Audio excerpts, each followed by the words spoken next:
Devin Hester's going to return it. A burst to the 25-30, opening 35-40. What you saying right now? It's home, baby. Oh, I'm Superman. Uh-oh, lean with it. You rock with it? What is that? That's the Superman. Superman? You back that deep. Everybody in the stadium is up screaming. They don't even go to the bathroom because it's time. I'm going out there, you know, first thing I'm doing, I'm getting the crowd hype, you know. Then after, I'm looking to their sideline like, come on. And I see some of the guys like, we ain't kicking it to you. And, you know, the one that's saying, okay. Devin Hester gets a block from Ivan. Slices 2, now 3. Oh, it's over. You know it right now? Oh, yeah. It's a wrap. Look at the downfield blocking, man. Look at 5 blockers. This is the kind of team you want to play on for the rest of your life. Do you believe in them as much as they believe in you? I would say so. You know, first game I had to make a statement and let them know, that, hey, y'all got a guy back here that's got the capability of taking this thing to the house. And it's like 4 or 5 guys coming to me, hey, Devin, please follow me. You know, they all don't want to be that lead blocker, you know, please follow me. I got you, you know. Then I walk back to another one, hey, Devin, follow me. I got you, you know. Which one you enjoy the most, kickoffs or punts? I just like that rock in my hand, man. Great answer. I just like that rock, man. Whenever I get my hands on that ball, man. Going for Hester, over the shoulder, 30, 20, 10, 5, touchdown! Touchdown, Bears! Here goes draft day. In the long wait, we're praying that you're going in the first round. The second round comes along. Are you upset? Most definitely.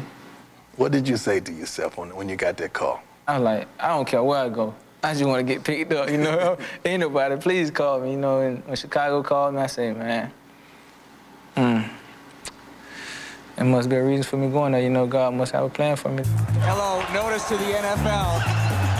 After the games now, you know, just coaches coming up to me saying, man, I told the head coach to pick you, you know. I came in this last season with an ego, you know, like every coach that didn't pick me, I'm finna punish you.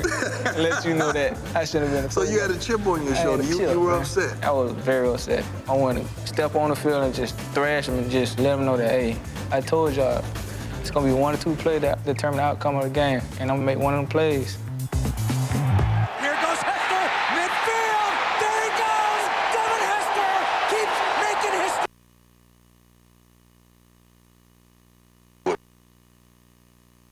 Touchdown performance, say, Daddy, you're old.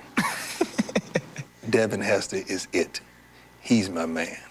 How you feel about that, man? I feel bad, man. I'm his dad. I'm feeding him. And you getting all the glory, and I'm feeding him and clothing him.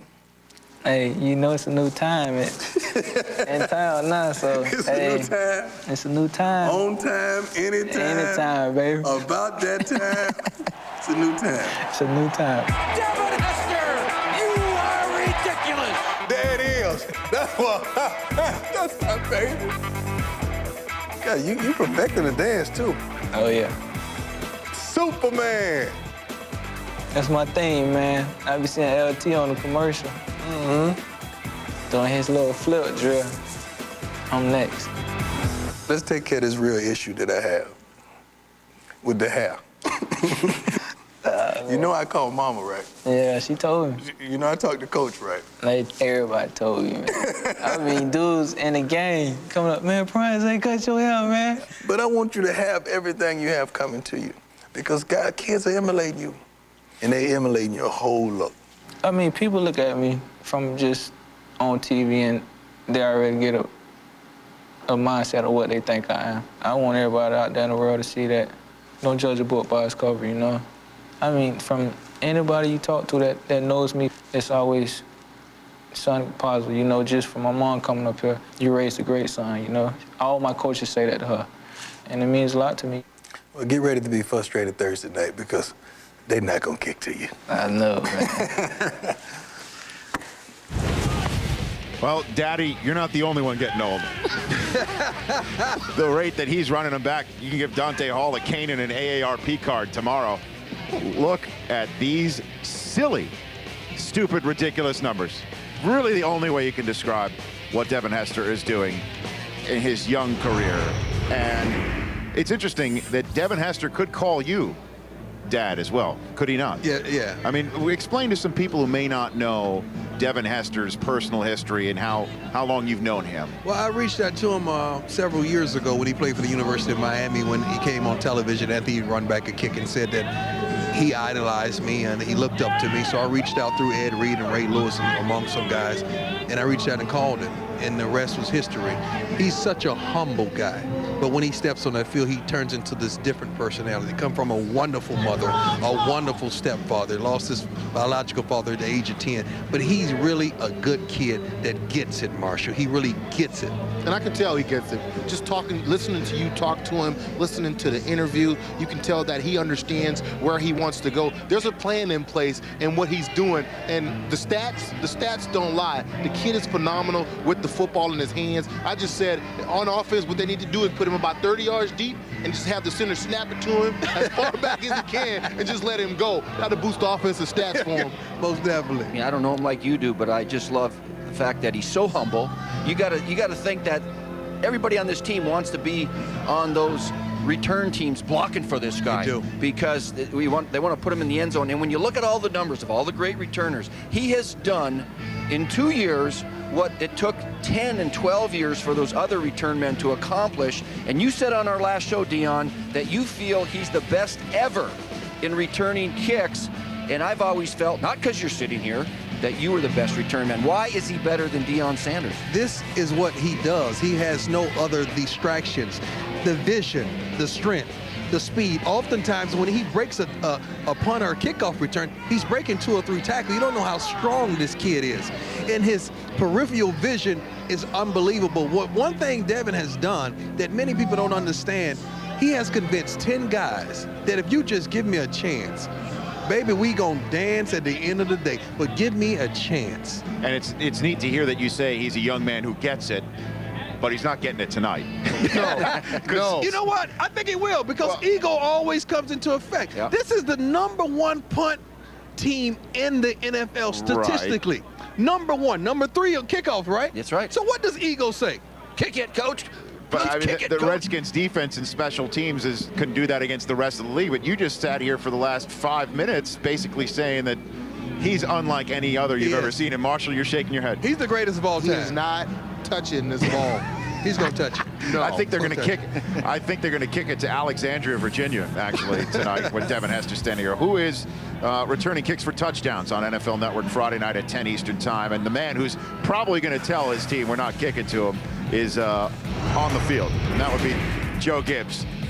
But before he came out on the field, Adam Schefter spoke with him. We'll hear about Joe Gibbs and talk to Joe Gibbs when we come back on Total Access on Location, presented by Sears. Redskins, Joe Gibbs. Thanks very much, Rich. When we spoke with Joe Gibbs this summer, he said last year was the toughest year he had been through in his coaching career. So I asked him if the last 10 days have been even tougher and unlike anything he's ever experienced before. I would say that this has been extremely, extremely tough for all of us. Everybody that's a Redskin fan, and from Dan on down, all of us, our fans, everybody. Last year, you know, it's tough to lose football games, but this is a lot more than that. And it makes you realize how fragile life is, and you know, God's given us a gift, and but we don't know how long it's going to be. So I think that this year definitely has been a real struggle for us, particularly these last few weeks. Tonight, a bit of a diversion. You get the Chicago Bears. Back in 1989, you made the mistake of kicking to Willie Gault. I don't mean to bring up a bad memory here, but will you be kicking to Devin Hester this evening? Yeah, you brought up a bad memory there, because I remember that very candidly. I think we have a game plan here. I'm not going to say what it is, but I think he's a very, very unusual football player. I don't know that anybody ever has had teams kick out of bounds. You're talking about giving somebody the ball on the 40-yard line, and that's been done this year because they're so afraid of him. Definitely, we feel the same way. We got great respect for him. We got a game plan, and we'll kind of see how we handle it, but I don't think it'd be right for me to say what we're going to do. You're 5-7 right now. Can this team make a run at that last wild card in the NFC? Well, certainly, I think this game tonight has a lot. You know, Chicago has the same idea. You know, we're very similar. So I would expect this is going to be very, very hard fought. And certainly I look at each one of these games as really, really important. And certainly this one is for us. Coach, Coach, thanks for the time and lots of luck this evening. Thank you there. Thanks. This obviously has been an enormously difficult time for the Washington Redskins, but the welcome diversion is the games. This will be the second game in 5 days, and many people in the Redskins organization felt that that would be a good way to try to help them get past all the pain that they've been through over the course of the last 10 days, Rich. All right, Adam, we're a little over an hour from kickoff of this game. Rich Eisen, along with Marshall Faulk, Deion Sanders, and Steve Mariucci. NFL.com has live look into the game called by the two men at the center of our set, Bryant Gumbel and Chris Collinsworth. Freezing at the center of your set. Well, welcome out of the booth. What did you guys glean in your discussions with him? You know, that one's a really hard one. I asked him yesterday whether or not the blunder that happened on Sunday, him not knowing the rule. Right. And look, we all accept the fact that one play doesn't cost you a ball game, but this is as close as you can come to one play costing you a ball game. I asked him to what extent it may have changed the way his players view him. Because coach, you know, guys kind of view their coaches with respect and revere them, and this may have not taken it down a notch. To his credit, he answered fairly honestly. He said, I honestly don't know the answer to that. He said, I did all I could. I stood up, I said, this one's on me. I should have known better. It's my fault. But I honestly don't know what they're saying. I've read what they're saying, and it's troubling. He met with his leadership committee, and all he can do is move ahead. But you do think it has to have had some impact. Chris, what are your thoughts on his future here in Washington, D.C.? As you look, and Mooch knows this better than I do, but to me, the organizations that win are the ones who have a consistent plan. And I think the Pittsburgh Steelers, I point to them because typically they stay with a coach for about 10 years. They stay with the defense over a long period of time. They draft players for that particular style. On offense, you know they're going to try and pound it at you eventually, running the football. And so when you start changing too often, you end up with systems in the middle, right, Mooch? You end up with somebody from one system, a pass rusher or a defensive lineman that fits this style, and then another guy from the other system, and you never get caught up, you know. And Joe Gibbs made a mistake. You know, everybody makes mistakes, but if they're starting to talk about this should be the end for Joe Gibbs, that to me, that's ridiculous. Yeah. First of all, back to what you were talking about, Brian, I think players appreciate it if a coach admits, hey, I messed that one up. That one's on me. I think the players would appreciate that, and just as a coach would appreciate a player saying, that's my bad, I can do that better. But in terms of the musical chairs with the coaching and changing systems, Dan Snyder has had 5 head coaches in his 9 years of being the owner here. 7 different starting quarterbacks, a multitude of coordinators, and you're right, they keep changing systems on both sides of the ball and philosophies from the top. The thing that comes to mind is, you think Daniel Snyder, 9th-year owner, this is a guy who he wants to win a Super Bowl. He wants to bring it home. He wants to win ball games. And when you've only had, for the money that he's put out, you've only had 2 playoff appearances within your tenure of being an owner, it's hard to accept that. We look at the stadium, we look at all the things that he does for his team. It's hard to accept that he'll accept a coach when he's doing or not doing well. Well, you gotta, when we talk about Joe Gibbs, we gotta understand also he's 27 and 35 as a head coach. He's not in an obscure place like Pittsburgh. This is Washington, D.C. This is the nation's capital. He's going against the likes of a Jerry Jones, a Dallas Cowboys, his arch rival. Dan Snyder wants to win. He's allocated a lot of finances to it. So who takes the blame? The problem I have, if you have too many Indians, everybody had the head coaching by their name. Well, that's what I wanted. How many Chiefs are there? Does anybody want to play the role of an Indian? That's what I wanted to bring up. Associate head coach. Greg Williams, assistant head coach. Well, that's what Joe Bugle, assistant head coach. That's what actually leapt out at me from all the post-game commentary and quotes from this past Sunday. The 10 men on the field moment to honor the loss of Sean Taylor. After the game, Joe Gibbs was asked about that, and his response wasn't, well, that was touching, that was what. His response was, I need to speak to Greg Williams first before I comment on that publicly, which made everybody wonder. I asked him about it yesterday. I said, you know, we've read a lot of things about it. I said, did you know? And if you'd known, would you have stopped it? He said, no, I didn't know. If I'd known, I would have approved it. Sure. What he's going to say. But how does he not? Well, how does the head coach not know about something like that? I just talked to Greg Williams 10 minutes ago. Right. And I asked him about it. I said, you know, how does that happen? You know, what happened there? And he said, Chris, that is 1,000% on me. He said, I feel absolutely awful about it. He said, it's my mistake. I've been a head coach. I know that when the special teams guy, he does not call a fake punt without running something by me. He said, I can't even explain it. It was 1,000% my mistake. Joe, to his credit, has given me essentially a pass on this one. But that's my fault. But is this indicative of a larger picture here in Washington, as you're saying, Dion? It is. And I didn't talk to the coaches, but I talked to the players. And they're saying this team is split into two, the defense and the offense. For instance, if you have a flight where the team needs to wear suits, the defense will, offense won't. It's sort of like two different units run by two different people, two different personalities, two different psychology, two different whole makeups on one team, and that's not going to work.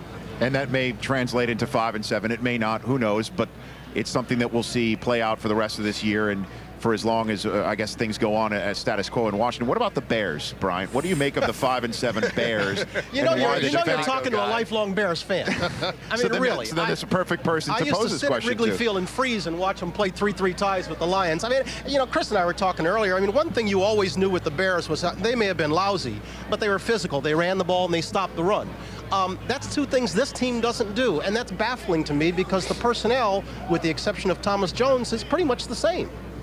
So it really leaves you scratching your head. And let's face it, the championships are won now in the month of December. And you're playing in Chicago, and the rumor is it's cold. I refuse to go in December because it is too cold. So I'm not going there. But I've heard it's cold in this month. And the discussion for my money has been too much on Rex Grossman for this organization. You know, we're talking about a team that has had some of the great running backs of all time, a team that's had some of the great middle linebackers of all time. And when you end up having a discussion about the quarterback position in Chicago, it's too hard to throw the ball consistently there. That has to be a defensive-oriented team, a running game-oriented team, and they're away from that right now. You know, you talked about bringing players in to fit a system. The way this offensive line blocked fit Thomas Jones. They were guys that when I watched them, they got on guys. Cedric Benson's more of a down-here runner. You have to move people out his way. I don't think he was ready to be the guy just yet, nor was Rex Grossman ready to be dependent on as much. And in turn, the defense was on the field more. Guys started getting hurt. I call it the Super Bowl hangover. When you, after losing the Super Bowl, you expect it to be easy, but it's not. But they talked about Thomas Jones, some of the players on this team. And first of all, they loved him. You know, he's one of those guys. They just loved him as a guy. He was a tough guy. But the line that they kept telling me was, occasionally he could make something on his own. There wasn't always a hole, little Marshall Faulk in there. You know, there's not always going to be a hole. Exactly. And if you can turn that into 4 yards or 3 yards or not a negative 1 yard, and I think that's what Thomas Jones gave them that Cedric Benson did. All right, we're going to send you back up to the warmth of the booth. You know what we could do? Warmth of the booth, that's a relative term. Well, we could get some ivy on the walls and make you feel you're at Wrigley, because that 3-degree temperature, you know, that could bring you back there. Chris, I just want to wish you good luck in the Capital One Bowl game with your Florida Gators, Michigan Wolverines. What's with you on my Wolverines? You're a Michigan guy. What do you think, Chris? You making a prediction? Let me just tell you something. He's such an SEC guy. Don't get him started. There is the SEC. Oh, please. And there is everything else. That's nuts. That's positively insane. I'll throw in Florida State a little bit, but other than that, not anymore. How about Northern But Michigan? let's face facts. Pac-10's better. I mean, Izzo's brainwashed you, Steve. I mean, this is... He's got their number, too. Yeah, I shouldn't bring up hoops. At any rate, we'll see you up in the booth, guys. Hey guys, thanks for coming down. That's Brian Peace. Gumbel and Chris Collins right there calling the game here on NFL Network. Devin Hester and the Chicago Bears. If he can do this tonight, it'll be a lot easier taking. We sing and we want it so bad, it's almost tangible, like the Tims and Jules and Joe Gibbs' 3 championship rings. Soldiers roam the field in the black and blue division, and the whole unit feels Captain Lagoonier's vision. See, it's never as hard as the next man's struggle. Life is not lovey-dovey, so be strong in the huddle. In order to win, do the ordinary things in an extraordinary way. I like to refer to them as the Huns, because once Campbell throws to Randall Eller Moss, they're swift like Attila. Past the Portis, and he runs through armies of opponents, gathering yards like new kingdoms. He could go all the way. Touchdown, Clint Portis. Let's go! Urlacher, a name made for middle linebacker. Listen, you may land in the Briggs if you go after Lance, or witness Dion's dance if you go after Vasher. How you spell disaster? 11 letters, Devin Hester. You wanna know the best time to kick on the ball? Never. Devin Hester done it again! See, we don't just play this game, we compete with precision. Commanders and chiefs of victory. It's all good. The monsters at the Midway will put y'all on display. And tonight, when they hit FedEx Field, we'll give them express shipping back to oblivion.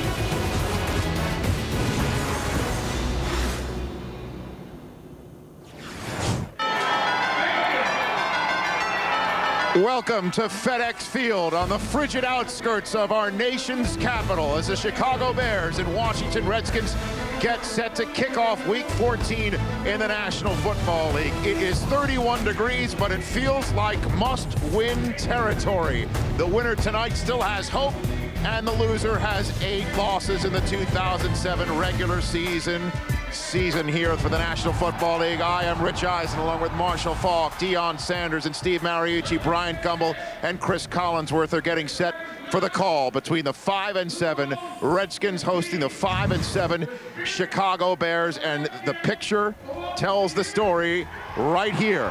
8 teams in the NFC are either 6-6 or 5-7. It is must-win tonight, correct, Steve Mariucci? Very important for both teams, because basically the loser of this game is a goner and the winner is still mathematically in the playoff race. But the other interesting thing of this game is Rex Grossman is auditioning for his next contract. Yeah, but this team's inconsistency, both teams offensively. The only thing is consistent is the Washington Redskins defense. That's why I like Washington in this matchup tonight. I go with hope. I look at this game. One team will have hope for the rest of their season, possibly getting into the playoffs. The other team have hope that they don't have the first pick of the draft. Because there's 3 teams above them at 6-6, with the New York Giants clear of the field for the wild card race in the NFC at 8-4. So Week 14 is about to get underway. Cable Cam, presented by Wendy's, will take us to break. Brian Gumbel and Chris Collinsworth with the call next. It's football time, people, only on NFL Network.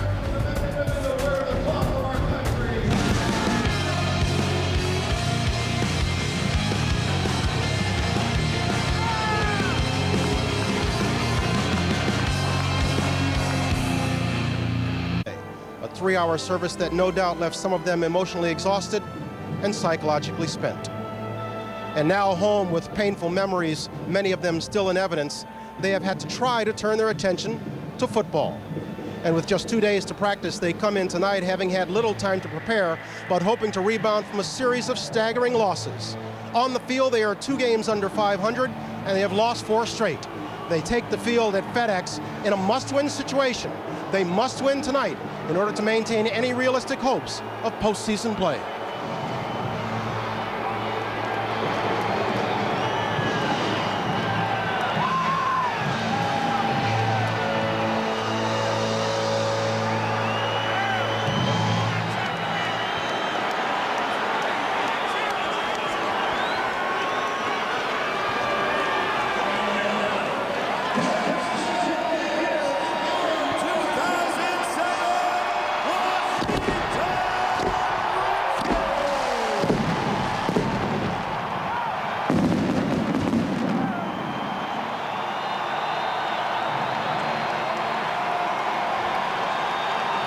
Good evening. Welcome to our broadcast booth high above FedEx Field. Brian Gumbel, pleased to be working alongside Chris Collinsworth this evening. We've got the Redskins and the Bears. We've got a pair of 5-7 teams that have been searching for some consistency all year long and haven't found it. Let's first talk about the Redskins. This is a horrible situation they've been through. They lost a teammate off the field. That's in a separate compartment. On the field, they've lost 4 straight. They lost a heartbreaker on Sunday on a mental gaffe, and they've had a short week. So what kind of a team comes on the field tonight? I don't know. You know, I really don't know, but I think we're going to learn a lot about the character of the Washington Redskins football team. They're going to have to overcome a lot. It's been a tough week. They traveled to Miami. They've done so many things this week. And oh, by the way, Joe Gibbs made the mistake and now there's all kinds of controversy swirling around him. So this football team is either going to show tonight they really care about Joe Gibbs, they care about each other, they're going to come together as a team and play great, or if it goes the other way, then you have to start having some questions. Washington's lost 4 straight. The Bears come in here over the past 8 weeks. They've gone win-loss, win-loss, win-loss, alternating throughout.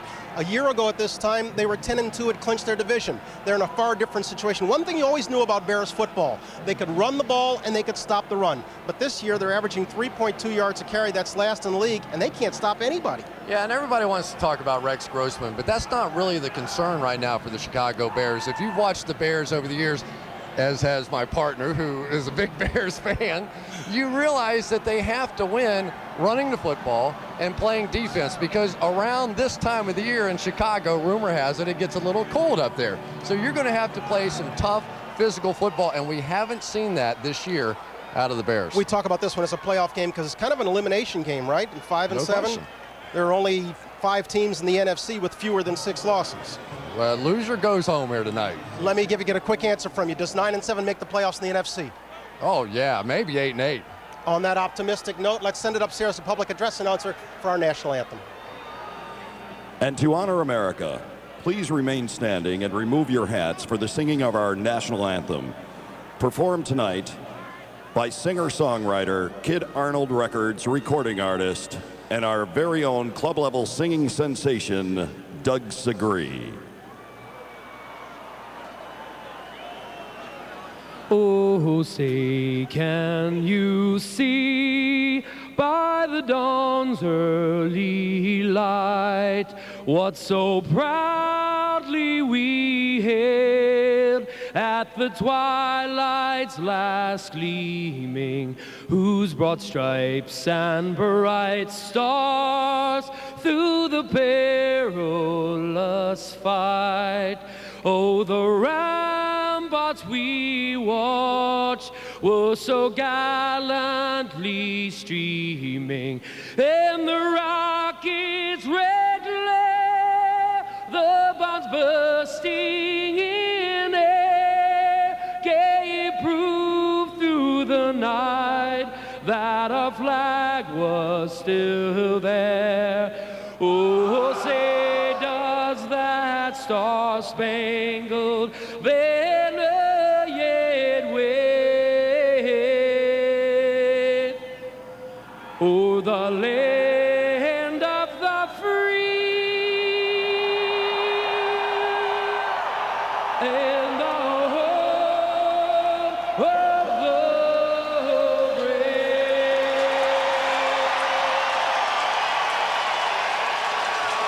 90,000 fans have packed FedEx Field for the latest chapter in one of the NFL's oldest rivalry. That's Adewale Ogunleye. He's wired for sound tonight. He's part of our coverage as we have the Bears and the Redskins coming up on Thursday Night Football on NFL Network. We're back with the opening kickoff in just a moment. Ever been a more exciting kick returner in the game? Yeah, maybe one in Chicago. Gale Sayers was kind of fun to watch, but this young man has done things that we've never seen before in the history of the game. And we've had people that have had 4 return touchdowns in a season, and that's the absolute max. This guy in his first 2 years has had 5 in each year, so it's just simply been remarkable. In pregame warmups, normally you take a look at the quarterbacks, the wide receivers. We had all eyes trained on Sean Sweezum, their kickoff guy, and Derek Frost, their punter, because they were practicing trying to kill it down in the corner. This guy presents a problem. We asked Joe Gibbs, will you kick to him? He said, we'll have a game plan. I said, would you like to define what that is? He says, no, just that we'll have a game plan. Yeah, the game plan better be to not kick it to him, because once you do that, the Denver Broncos found out the hard way that he's liable to be standing in your end zone giving you a wave here before long. So he is clearly one of those guys that you're willing to pay a little extra money to see. Well, we looked at those numbers. He's got 10 kick returns in 28 games, 4 touchdowns. If you extrapolated those numbers and gave him the same number of games as Brian Mitchell, who leads, I think we figured out that it was somewhere in the 70s. Yeah, which is an absurd number. 475 returns. That was my math, though. You know, it's just my math. And so we'll see what that game plan is that Joe Gibbs and company have in store. Danny Smith, the special teams coach of the Redskins, no doubt has had several sleepless nights wondering what to do with Mr. Hester. Well, right now, Hester and Rasheed Davis are kind of mingling in the middle of the field, and I think what they'll do is divide, but they don't want to tell the Redskins which side that Devin Hester is going to go to until the last second. Sean Sweezum gets us underway. Drills this one, a low runner. It'll be picked up by Hester at the 14. Hester with a small crease gets it back to the 33, and a pretty good job there by the Redskins on coverage. And so the Bears and their offense will take over with decent field position. They'll be led on the field by Rex Grossman. Benched for 6 games at midseason, he is back at the controls of the Bears offense. Since regaining his job, he's thrown just 1 interception. Running back Adrian Peterson gets just the 3rd start of his career tonight. Bernard Berrian is Chicago's deep threat underneath. Look for tight end Desmond Clark to see a lot of action. Chicago's offensive line starting to show some wear. Center Olin Kreutz is the star of the group. He's been to 6 straight Pro Bowls. Grossman will throw on first down, throwing to this side and completing to Muhsin Muhammad. Pickup of 7 gives us an opportunity to set Washington's defense. The Redskins 4-3 features Andre Carter as the key pass rusher. Their front 4 has been intact pretty much the entire season. Linebacker Rocky McIntosh will bear some watch tonight. He's especially active outside. London Fletcher is their man in the middle. Grossman throwing on second down and completing as you see the rest of the defenders for the Redskins. Bears going to a hurry up. This is what they employed last week against the Giants, but then backed off of it early in the game. Yeah, and everybody's still trying to figure out exactly why they did that, because Rex appeared to be much more comfortable in the no huddle. First down Bears. Peterson will get his first carry of the night and doesn't get much. Well, Washington Redskins, their plan this evening is probably the plan that most people have when they play the Bears. They want to put the ball in number 8's hands. Make him beat them. There's no question that Rex Grossman has played better since coming into the starting lineup after being benched after 3 games earlier this season. But tonight he's going to see some exotic looks out of the Redskins.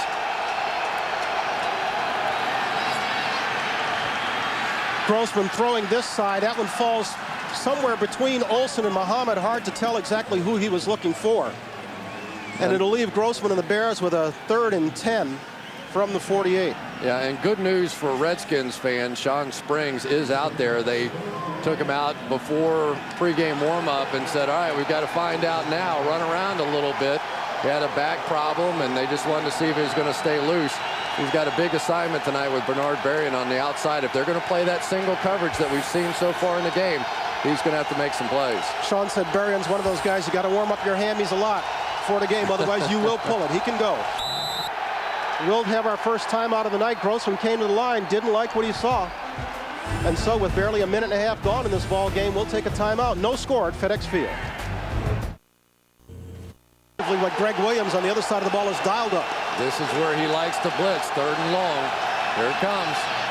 Grossman throwing this side low, intended for Bernard Berrian. No catch, incomplete. Well, a lot of pressure that time from LaRon Landry, the rookie safety. Yeah, as expected, they come with the blitz. And the reason you do this in 3rd and 10 is because basically Rex Grossman has no choice but to throw this hot. He gets it out. Even if it's complete, you make the tackle there short of the first down marker. Great strategy by Greg Williams, something he does often. Brad Maynard will put it away to Anton Randall L. Veteran return man out of Indiana is parked at his own 10-yard line. Almost blocked. Randall L. calling for a fair catch at his own 20, and he'll take it there. That was Rock Cartwright who almost got there and almost got a hand on it as Maynard barely got it away. You see Maynard, a little bit of a hitch in his giddy up as he makes his way to the sideline. I don't know how Rock Cartwright didn't block it, and I don't know how he didn't hit Maynard. I'm not sure on either one of those fronts. I mean, he was literally came right through cleanly. Looked like maybe it got tripped up a little bit right at the end, and his hands literally went around the foot of Maynard.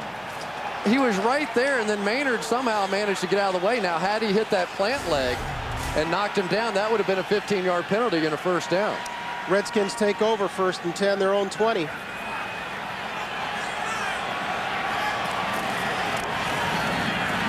Campbell, far side, looking for Randall L., but he looked like he wasn't ready for it. Looked like they weren't on the same page, Chris. Well, Antoine Randall coming back from an injury himself. He's been battling some hamstring problems, but just singled up man-on-man coverage on the outside. Tillman in coverage, and he saw the ball, and Randall just did not get his head turned around. Pretty good throw that time by Jason Campbell. But if they're going to play like that, bump and run man-to-man, expect Campbell to go at him. Clinton Portis is the deep back. He'll get his first carry of the night. Skips his way over the 20 to about the 22 before Lance Briggs brings him down. Let's go ahead and set the players on Washington's side of the ball. In his third year out of Auburn, Jason Campbell is the starting quarterback of late. As you can see, he's thrown more times than any quarterback in Redskins history over a 3-game period. Clinton Portis, who just carried, he'll be the workhorse out of the backfield. Lately, he has struggled. Speedy wideout Santana Moss is the Redskins' home run hitter, but it's Chris Cooley who moves the chains. Chris Samuels, standout, all-pro at left tackle. He's the leader of a Washington offensive line that is one of the lightest in the entire NFL. 3rd and long for the Redskins on their first possession of the night.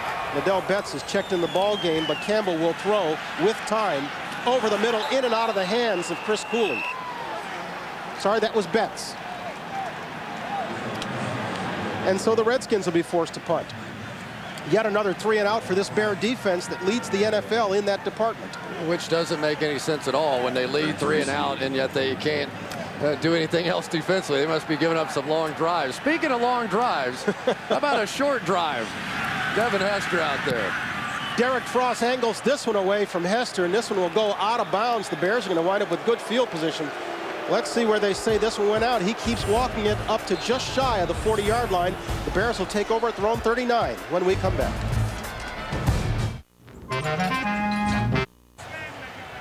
Remember, there's only one television network dedicated to the NFL. That's NFL Network. Log on to iwantnflnetwork.com to find out how to get it. It's your home for football 24/7. Following the 17th punt kicked out of bounds by Chicago's opponents, and yes, that leads the league, not surprisingly, the Bears offense will take over at the 39. Why did I feel like going boo? I want to watch him play too. You and 90,000 fans. Hester is in on the offensive side of the ball. That's him split to the far side. This is Adrian Peterson looking for running room, getting about 5 yards before he's stacked up. Jason McKee leading him off the left side. Well, for Rex Grossman, it's been a strange run so far, hasn't it? I mean, here he is. He goes to the Super Bowl a year ago. They lose that game, but he's 19-10 as a starter for the Chicago Bears. And you say, ah, that's pretty good. Yeah, that is pretty good, especially when you consider they're 22-25 when anybody else starts since they drafted him. So he has done a lot of good things. I think he can do some things even better, but he has won. Hester this time is split to this side, and they'll work away from him and work for a first down. You know, part of the attention that came to Grossman was because the Bears had such enormous success last year, and so he became kind of a national whipping boy. But the reality is these games, as we come down to the end of this season, are almost an audition for Rex Grossman's continued presence in Chicago. Yeah, it's a contract year for him. So right now, Lovie Smith and the Chicago Bears have to decide, is Rex Grossman our quarterback of the future? And I think a large part of that decision-making process is going to be made over this last quarter of the season. They want to see what he can do. He's thrown more passes in the last 3 games than at any point in his career. And as we said at the top, only 1 interception. He'll throw over here, but he and Hester were not working the same play, that's for sure. He had some pressure in his face that time from outside linebacker Marcus Washington. Since you're a Gator, I'll make this note about Grossman only because we've come full circle. With Tim Tebow as a sophomore poised to be a finalist for the Heisman. Rex Grossman as a sophomore was actually the Heisman runner-up in 01 as a Florida Gator. You know, those Gators are pretty good. Well, some of them. Some of them are. He lost that year to Eric Crouch. You think Tebow gets it? Oh, yeah. Oh, yeah. 2nd and 10. Bears with 2 tight ends. In and out of the hands this time of Desmond Clark. London Fletcher was all over Clark. And Grossman staying down on the turf.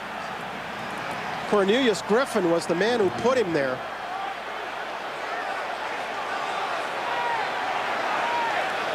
Grossman had a lot of pressure right up in his face and threw this one Could have been completed easily to Clark, but Clark couldn't seem to grab the handle on it, get a second look at it. Cornelius Griffin going to come second in from the left and working against Terrence Metcalf, who just simply, I think, maybe tripped over Olin Kreutz. And you can see how that left leg buckled underneath him. Rex Grossman has seen a lot of pressure. Oh, that looks terrible. That looks terrible. Let's hope he's okay. The backup is Brian Greasy, who played some games in the middle of their season. You can see him getting warm on the side. Kyle Orton is their third quarterback. He's actually the one who's had the most success when Grossman's been out of the lineup. It was Orton who won 10 ball games at this club 2 years ago, including 8 straight. But he did so with a quarterback rating that was abysmal. You know, this is a really sad thing. I talked to Rex a little bit earlier this week, and I know Cornelius Griffin feels badly about it. Nobody ever wants to hurt another player in the NFL.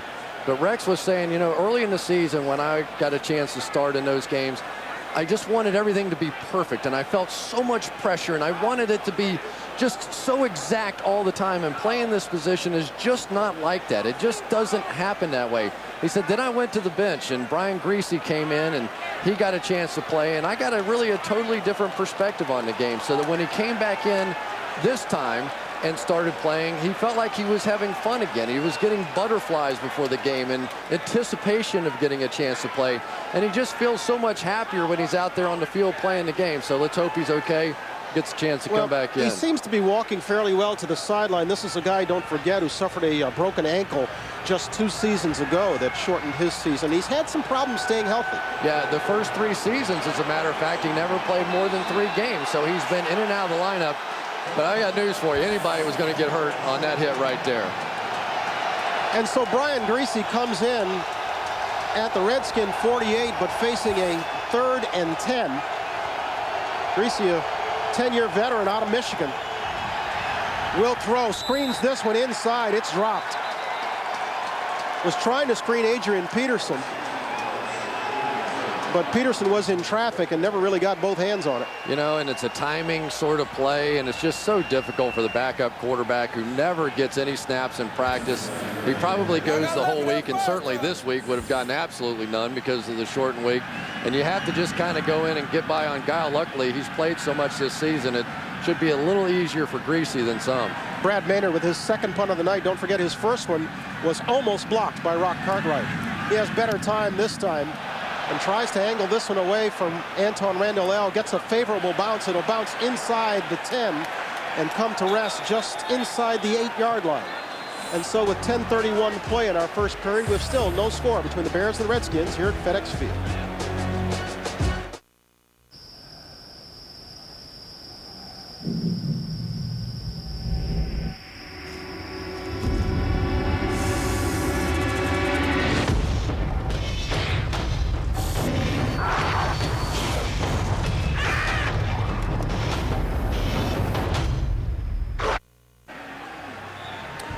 First 5 minutes of this ball game, Rex Grossman has taken a hit from Cornelius Griffin. Although he made his way to the sidelines, he has left the field. We are being told it's a knee and he will not return. It looked like it was an ankle, but they are telling us it's a knee. This is Portis, and he's stopped in the backfield. Gives us an opportunity to set the Bears' defense. Good stop there by Ogunleye. We've talked about the Bears defense being a problem. It's long been a team strength, but they've struggled this year. The 4 guys up front get after the passer well enough, but they have had trouble all year long stopping the run. Linebackers Lance Briggs on the outside, Brian Urlacher in the middle are still the keys to the unit. We'll call their names a lot tonight. The Bears will start 2 rookies in the secondary. Safety Brandon McGowan out of Maine makes just his 2nd start. Trumaine McBride, another rookie, makes a start at a corner. And Campbell completes his first pass of the night to Santana Moss, but he'll be short of the markers. It'll leave them 3rd and short. Yeah, we're seeing the Redskins come out now in a hurry-up offense of their own. They have their receivers back healthy, really, for the first time in some time as a group. Santana Moss, I talked to him before the game, says he's feeling good. Antoine Randall says he's feeling better than he has, and they're going to try and take advantage. Rashae Caldwell has checked in the ball game. He's at the bottom of the screen, but it's Portis who'll get it, and he will not make it back to the first down marker. Looked like Israel Adonijah was the first Bears defender to get there. Just a tremendous play by Israel Udonije that time, working against Stephen Heyer, is going to just break right through the middle of the line of scrimmage and just spin off the block, force his man back into the running back and make the play. And that man Hester is front and center once again, this time at his own 40-yard line. Derek Frost will punt this one again, aiming for the near sideline. Hester will get a chance to return it from his own 40. Hester looking for room, not finding much, crosses it into Redskins territory before he's brought down at about the 46-yard line. That's where the Bears will take over. Brian Griese at the controls of the Bears offense when we come back. This year and has thrown only 2 fewer passes than Grossman all year. So it's not like he hasn't had work. He gives it this time to Adrian Peterson. We get that look one more time at Rex Grossman's injury. This looked a lot worse than it turned out to be from what we know already. Yeah, and watch the center. Olin Kreutz is simply going to step on the foot of Terrence Metcalf. And as he did that, Metcalf just couldn't go anywhere. And you say, well, that's bizarre. But it happens more than you think in the league. Those linemen are taught to take that drop step back. And more often than you would imagine, they step on each other's foot. And then plays like that happen, unfortunately.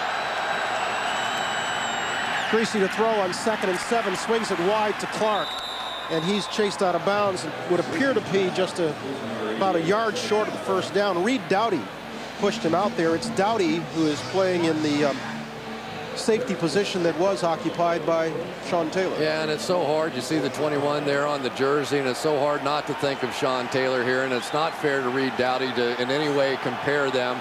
But Sean physically, he was just one of those marvels. He was big, he was a huge hitter, he could play man coverage, he could run with anybody. Remarkable athlete. 3rd and short for the Bears. Peterson looking for it off the left side. Would appear to have the first down. Indeed, he does. Adrian Peterson's running hard so far in this ball game for Lovie Smith. He is a guy that I thought a week ago in the game, he put up some pretty good numbers in the game, but when I went back and watched the game tape, there were 2 or 3 plays where if he could have broken an arm tackle, he could have had some 40 and 50-yard game-changing kind of plays, but he was brought down just a little bit too easily on the screen pass at the end of the ball game is the one of note. That could have won the ball game, in fact. Griese throws on 1st down, near side. Mark Bradley with his first catch of the night. See Sean Springs on the coverage there. You know, and the one thing that you always get out of Griese, who was a Pro Bowler himself back in 2000, so he's had some good moments as well, is a guy that is going to read the defense very quickly. And if Rex Grossman, if I have an issue with him, sometimes he doesn't get the ball out quickly enough. Where now the Redskins have been preparing all week for a guy that they're expecting to hold the ball. Now you get Griese, who gets it out very quickly. He'll give it to Peterson, looking for running room inside again and finding none. All week, like 2 days. And they don't even practice. There's Greg Williams, the defensive coordinator. And his plan for tonight was, you know, I'm going to try and put the ball in Rex Grossman's hand. Now my question is he still trying to keep the ball in Brian Griese's hand? But the one guy he was so excited to have on this football team this year was London Fletcher, a guy that could make all the calls on the field and be like a coach out there. He's made a huge difference for this defense from this year to last. 3rd and 5 for the Bears. Griese will throw for it. Lofting this one near side, completes it to Berrien. They're calling him out of bounds. They're saying he did not get both down. Not much discussion on that one from Berrien. As a receiver, your only chance on a play like that is to try and collapse at the catch. In other words, just literally collapse your body just as you're getting ready to catch the football and see if you can't just fall underneath that one. There he tried to make the running catch. Right foot clearly out of bounds. Close, but didn't work. And so Robbie Gould, with our first scoring opportunity of the night, will try for a 48-yard field goal. He is 9 of 10 from inside the 50 this year.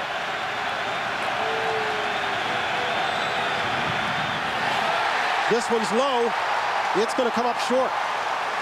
Hard to tell if someone got a hand on that one. I think they did right up the middle, where they always try and get that double push. They get the initial wave, and then the second wave comes in and Gets the block. Kedrick Golston is taking congratulations for it. We'll get a better look at it when we come back to FedEx Field. Scoreless game. Leaving this one a scoreless game, so Clinton Portis tries to get the Redskins offense going and not finding much on the left side. My favorite thing is to hear defensive linemen tell stories about what they just did on the field. So, nobody has more fun on the football field than defensive linemen as a group. If you walk around the meeting rooms, there's more noise coming out of their meeting room than there is anybody else. Yeah, man, that long snapper, I just dusted him. That'll go on for weeks, that story. Campbell trying to screen far side to Portis. He's got him. And for the first time this evening, the Redskins move it into Chicago territory. Adewale Ogunleye being given credit for the takedown on that side. Kind of bizarre. There was nobody coming off the edge whatsoever. They had a little stunt moving down inside, and so you can see there's just simply nobody out there to try and contain Clinton Portis. Big first down. Good pursuit by Ogunleye. 1st and 10 Redskins. Campbell completing to Cooley. Another first down, Washington. I think this Jason Campbell has so many good things going for him. I really do. You can tell he's well coached. He was coached by his dad for a long time in high school. Watch him step up, deliver the football clearly before Chris Cooley had turned around. That's one of the things they're really trying to work on him with. Don't always just rely on your strong arm. Anticipate these routes. They'll mix it up inside and give it to Portis. Cooley's been a busy man with Campbell. Cooley with 21 receptions over these last 3 ball games.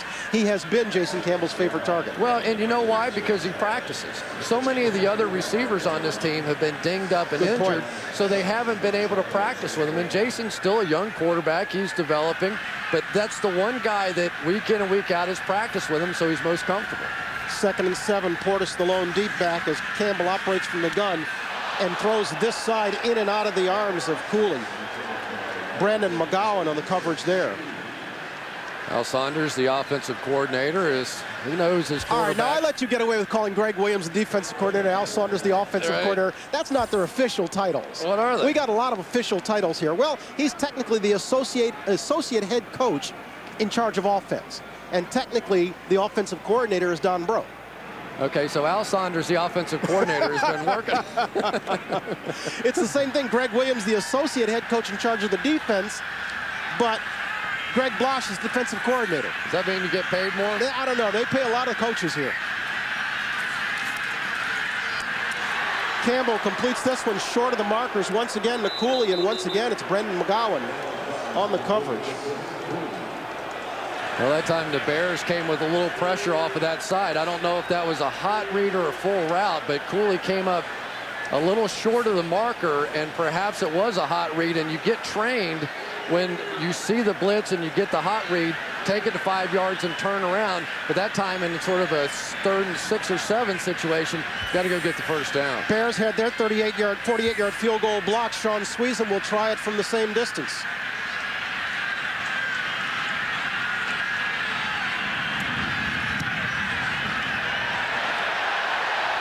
And this one's good. No, it's not. My bad. Just short. Just short. And so both teams trying a 48-yard field goal in an effort to get on the board here. In the case of Robbie Gould, it was blocked. In the case of Sweezum, this one came up just a tad short on what is a cold night at FedEx Field. I hope you took the under in the office pool. Well, they're saying it's 26 degrees, but you and I were down on the field a little bit earlier. It's frigid. Yeah, we wrapped things up pretty quickly down there, didn't we? It was good to see Dion and Marshall and the guys, but we were out of there. Good to see them briefly.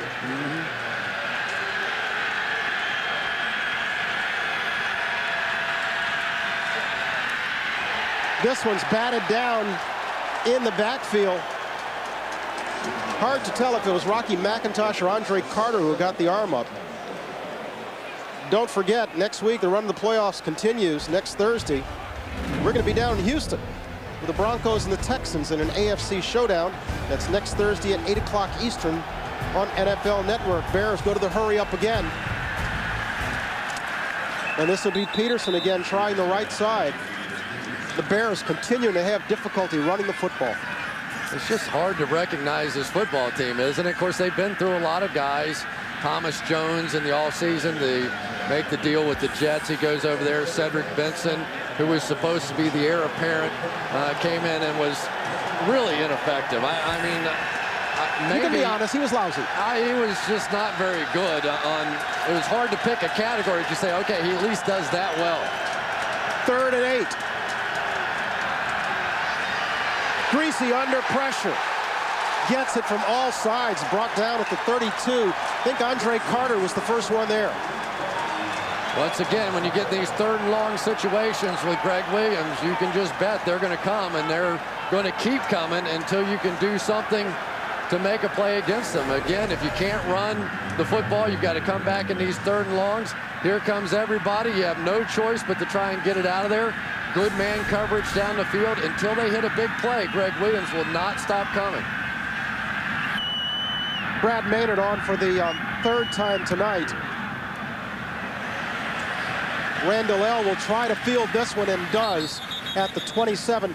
Interestingly enough, how things work out. We look at Anton Randall L. with that punt right there.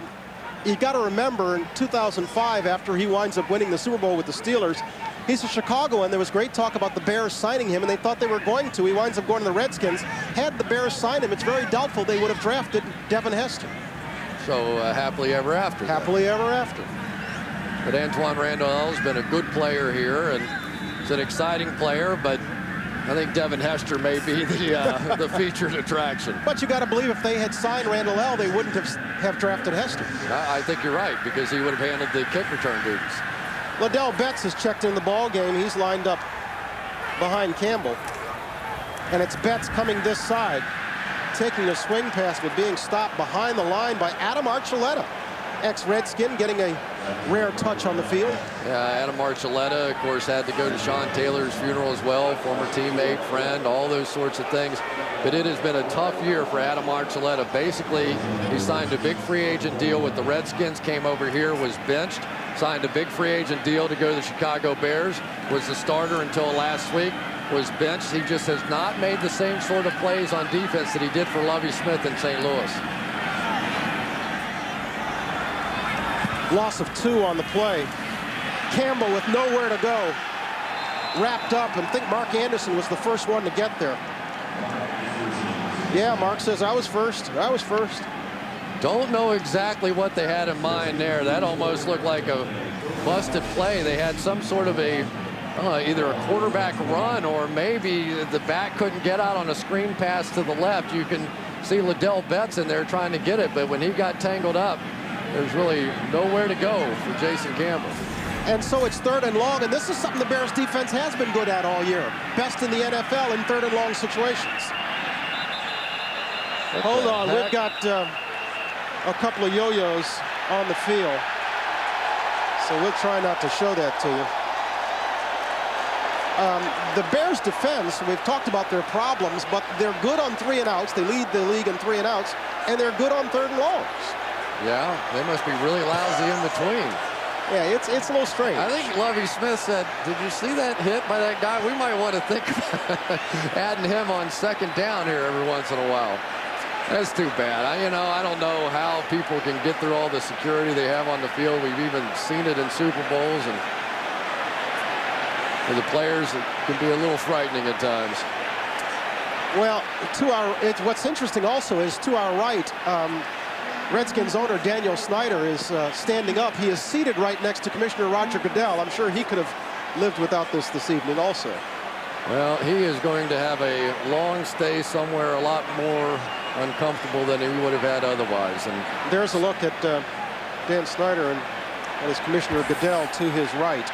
Well, and security is such a big issue. When you put 80,000 people in one place, and one knucklehead causes those kinds of problems, it can be a concern. I mean, I don't know how you could possibly keep a place secure entirely. You just can't do that. So you have to have good police officers like that can make quick moves and handle the situation.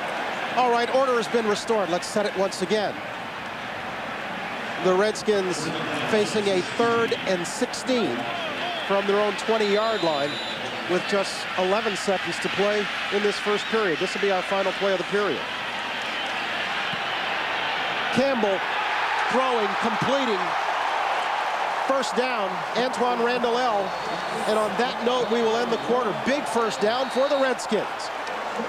Randall, who was a game-time decision, we weren't even sure he was going to play tonight, but he picks up a big first down, pickup of 22. And so the Redskins will change ends with the Bears. They've got a first down when we come back in a scoreless game at FedEx Field. One of the most impressive things about Jason Campbell is that he has learned how to step up into the pocket and make throws. The defensive ends are going to come around the top. The tackles are going to let him run there. He'll step up, buy a little time, find the soft spot in the zone, and make the throw. So many young quarterbacks want to fall away from those throws or back up into it, and they don't give their tackles a chance. Big first down pickup for the Redskins. This ball batted at the line of scrimmage. I think that was Alex Brown who got up and got both hands on it. Alex Brown, a guy that had been a starter here for a long time, but Mark Anderson ended up taking his starting spot this year, and some discussion about whether or not Mark Anderson was the guy that, is he better in that KGB pass rushing role or playing every down, but really they play about the same number of snaps. Campbell with a lot of time completes this one to Portis, and he's got some running room, and he's close to the first down marker before Lance Briggs drags him down in Bears territory. Pretty good thing for a young quarterback to learn as well is that Clinton Portis can play. You know, sometimes the best plays in the world are when you just take the ball and dump it off to a great athlete underneath. And a lot of questions about the numbers of Clinton Portis this year, but you put on the tape, he can still play. Well, this is Portis again. It was Alex Brown working down from his defensive end slot, coming down the line of scrimmage and grabbing Portis. And we've got another Bear down at midfield.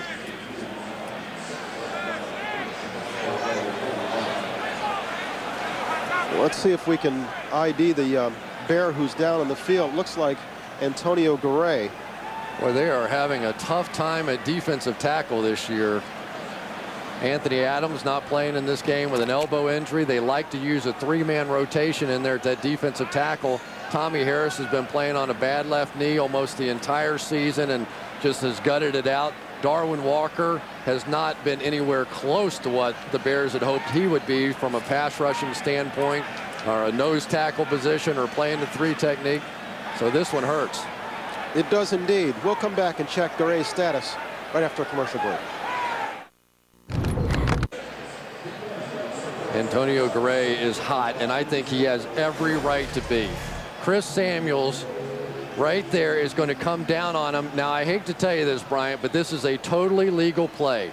Takes out his knee. That is the clip zone. And when you're running the football, the NFL, in all their wisdom, has determined that that is a legal play. Teams have voted year after year to keep that illegal play, and year after year, we have seen defensive linemen go out.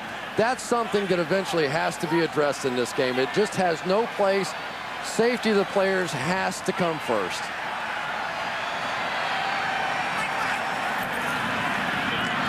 Garay will not be returning the game, it would seem. He was taken off on the car, completes this one. Chris Cooley deep into Bear territory, gets it down to the 22-yard line. Big strike by Campbell.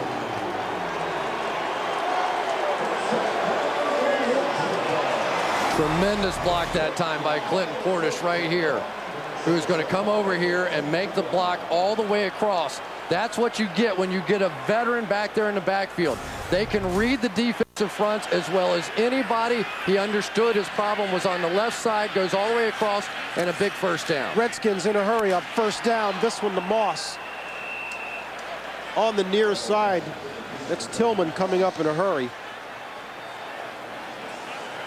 Santana Moss has been, in my opinion, the missing part of the puzzle this year. Even though he's been able to play in games, he hasn't been healthy. He had a heel injury. His foot stayed so swollen he couldn't even put on a shoe half the time. But he is the big play weapon on this team that they have sorely missed. Portis skipping to his left and looking for room. He's going to come up at least 2 yards short of the first down markers. But again, it goes back to what you were saying earlier. His workload has been diminished because he's been hurt. And so Campbell has not gone to him as often because he hasn't been able to practice with him. And they haven't had the time working together. But you go back to 2005, Santana Moss had 1,483 yards. In the 2 years since, he hasn't gotten to there. He hasn't had that many yards, so he really has hurt them. Call it 3rd and 3. Campbell completes this one inside, but they're going to come short of the marker again. It was to Portis one more time, and once more it was Alex Brown being credited with the stop. The word we are getting on Garay is an ankle injury, and he is out. It's too bad. I can hear Howie Long screaming all the way from Virginia about those plays. He's been lobbying for years to eliminate that clip zone where it's legal to clip somebody, because so often you see those guys carted off the field in that situation. This will be Sweezum from 37. His second attempt of the night. His first from 48 came up just a tad short. This one looks like it's going to be wide left. Sweezum misses a field goal from 37 yards, and so we remain scoreless. Bears-Redskins at FedEx Field. Hostilities in one of the NFL's oldest rivalries, the Bears and the Redskins. They played 4 times for the NFL title between 37 and 43. The biggest one, 1940, when the Chicago Bears ran all over the Redskins in Washington, beat them 73-0. And get this, they had met earlier in the year, and the Redskins had won 7-3. Really? Where were your tickets that day? Thank you so very much. Actually, you know what? For a time, I lived across the street from Griffith Stadium here in this town when I was a kid. Long, long, long ago. Adrian Peterson stopped for almost no gain. Cornelius Griffin combining with Fred Smoot on the stop. You know, it was such an emotional game last week against the Buffalo Bills after the death of Sean Taylor. And out of all the guys I watched on tape, I thought Fred Smoot played with more emotion and played better than I've seen him play in a long time. Greasy will throw the far side for Olsen, their top draft pick, and he's stopped right there by London Fletcher. This Bears offense finding difficulty gaining any kind of traction. And London Fletcher, to me, has made such a difference with this team. Greg Williams, the defensive coordinator, went on and on and on about all the things he could do defensively. He said half the times, I don't even signal anything in. I'll tell him on the sideline before the series, we're thinking about doing this, and then he'll look over and he'll go, just nod. And he knows exactly what I want against the formation. He's been brilliant. That throw looked like it could have been ticked before it got to Williams. In any event, it leaves Greasy with 3rd and long, and he'll throw this side for Berrien. And Berrien skipping his way close to the marker before he's popped by LaRon Landry. Wow. LaRon Landry is the one that has made the move to free safety because of Sean Taylor. And that is a first down. Nice play design by the Bears. They anticipated the blitz that time, got the quick screen out, but LaRon Landry is going to be one of those guys we're going to enjoy watching for a long time. He's tremendous. Well, the Bears are determined to try to run this, but they're not getting much with it. Peterson with his 9th carry of the night. Well, and you know, they have to, though. That's the problem, because if you don't run it and you just sit there and you try and throw it all night, you're eventually going to be in those 3rd and long situations. I've never seen a team that went from being okay running the ball to this poor so quickly. The Bears continue at their hurry up, and Greasy trying to screen to Peterson. Completes it, and Peterson works his way close to the marker. Looks like he stepped out just shy of a first down. Of course, that yellow line is not official, as you know. Yeah, and it's going to bring up a 3rd and short situation, which brings up another stat. Isn't the Chicago Bears are one of the top teams in the league in 3rd and 1? A team that hasn't had much success running the football, and yet on 3rd and 1, they have the highest percentage in the NFL. So they're good at short runs. 16 of 17 converting 3rd and 1 this season. They're 1 for 1 at it tonight. Go figure. They can't run the ball, but they can when it's 3rd and 1. Greasy will keep it himself and would appear to have the first down. A little like Tom Brady there, just going to do it himself. How about that game the other night, though? Well, did you see that Brady evidently said that he heard the whistle, he would have had the first down? Oh, yeah. And he said his offensive line heard the whistle, too. That's what he said. What can I tell you? Now, he didn't say if he heard it falling on his back or not, but that looked like a pretty good defensive stand there. But I tell you, to Tom's credit, I have not seen him stopped ever on a short yardage situation like that with the quarterback sneak, so maybe he knows more than we do. First down Bears, the 48. Greasy will throw, and completing this one to Muhsin Muhammad, the 12-year veteran out of Michigan State, gets him close to another first down. Pretty impressive here by Brian Greasy that he's able to effectively run this no-huddle offense, knowing that he hasn't had much practice in it in the last couple of weeks. Peterson again. Stop behind the line of scrimmage. Looks like a loss of 2. Don't forget, coming up next, it's the Wendy's halftime report. Rich, Dion, Marshall, Steve. That's Steve. It sounds funny to call him Steve. Mooch. They'll have highlights and analysis, and Rodney Harrison of the Patriots will join the guys to discuss the Pats' run for a perfect season. Greasy completing this one to Olsen, and we've got a flag down here, our first flag of the night.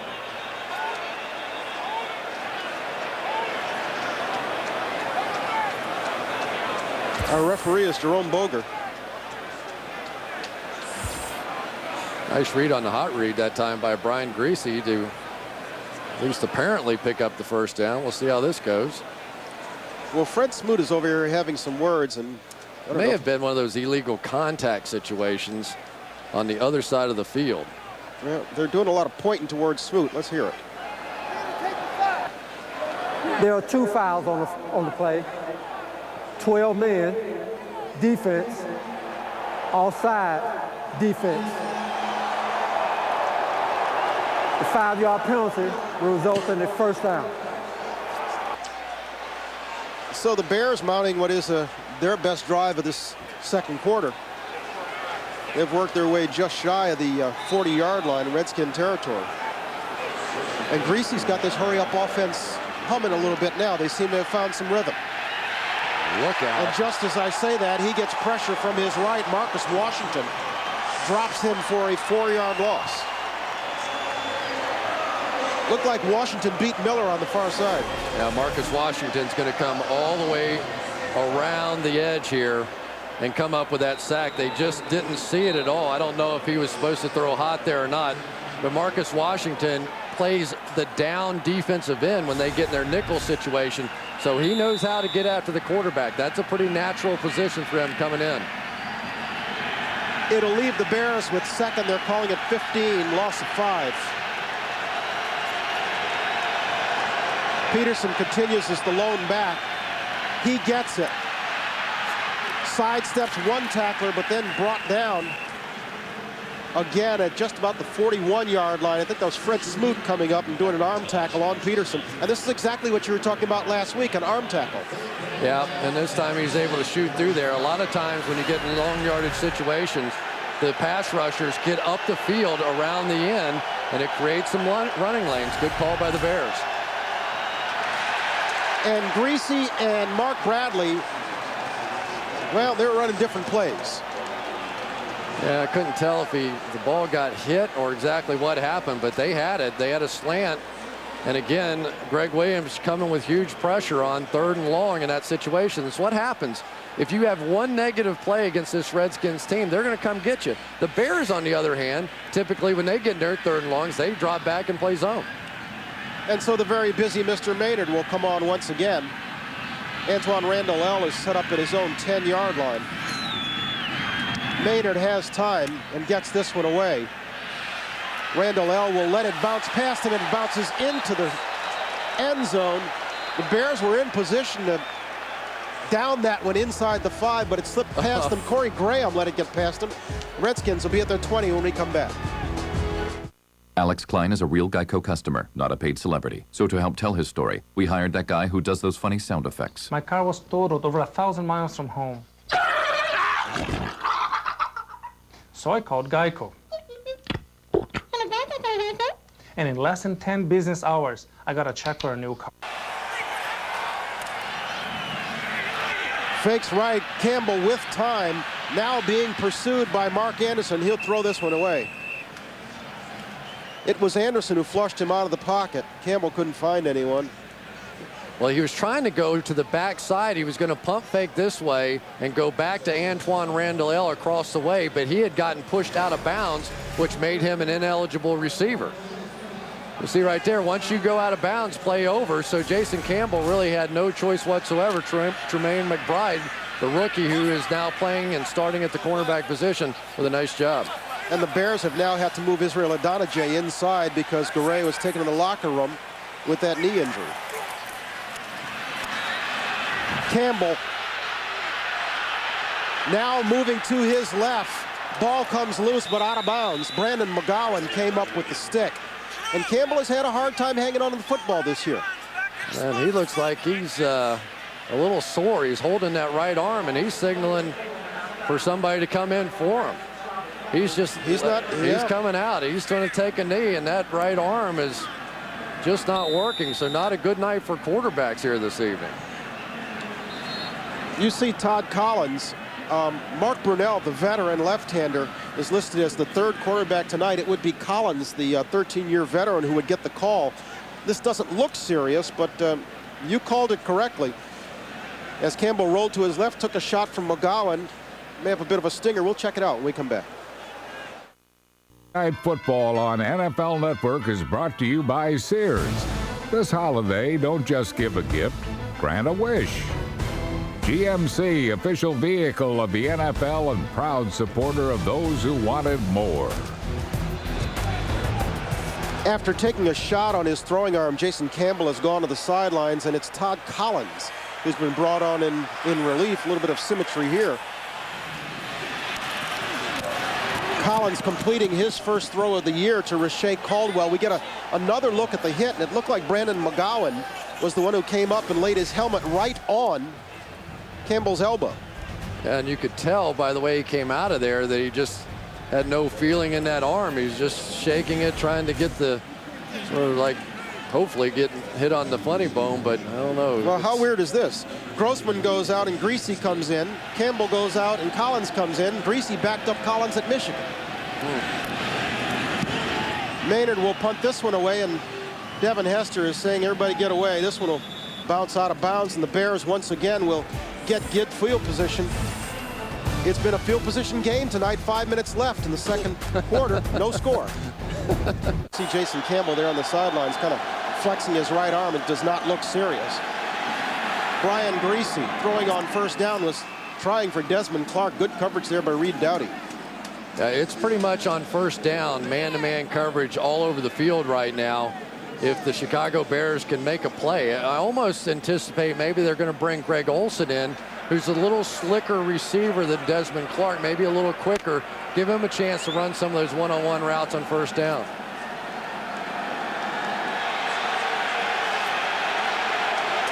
Olsen remains on the sidelines for the time being.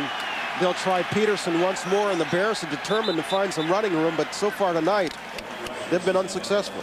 Well, and there's a lot of reasons for it, but, you know, obviously different looks, and this offensive line's getting a little older. Reuben Brown's on injured reserve, and he's always been the guy that was the power in that power O play that the Bears love to run the football, where they pull the left guard around and run up behind the right guard. And so it's just not the same offensive line. It's not the same backs, and it hasn't worked.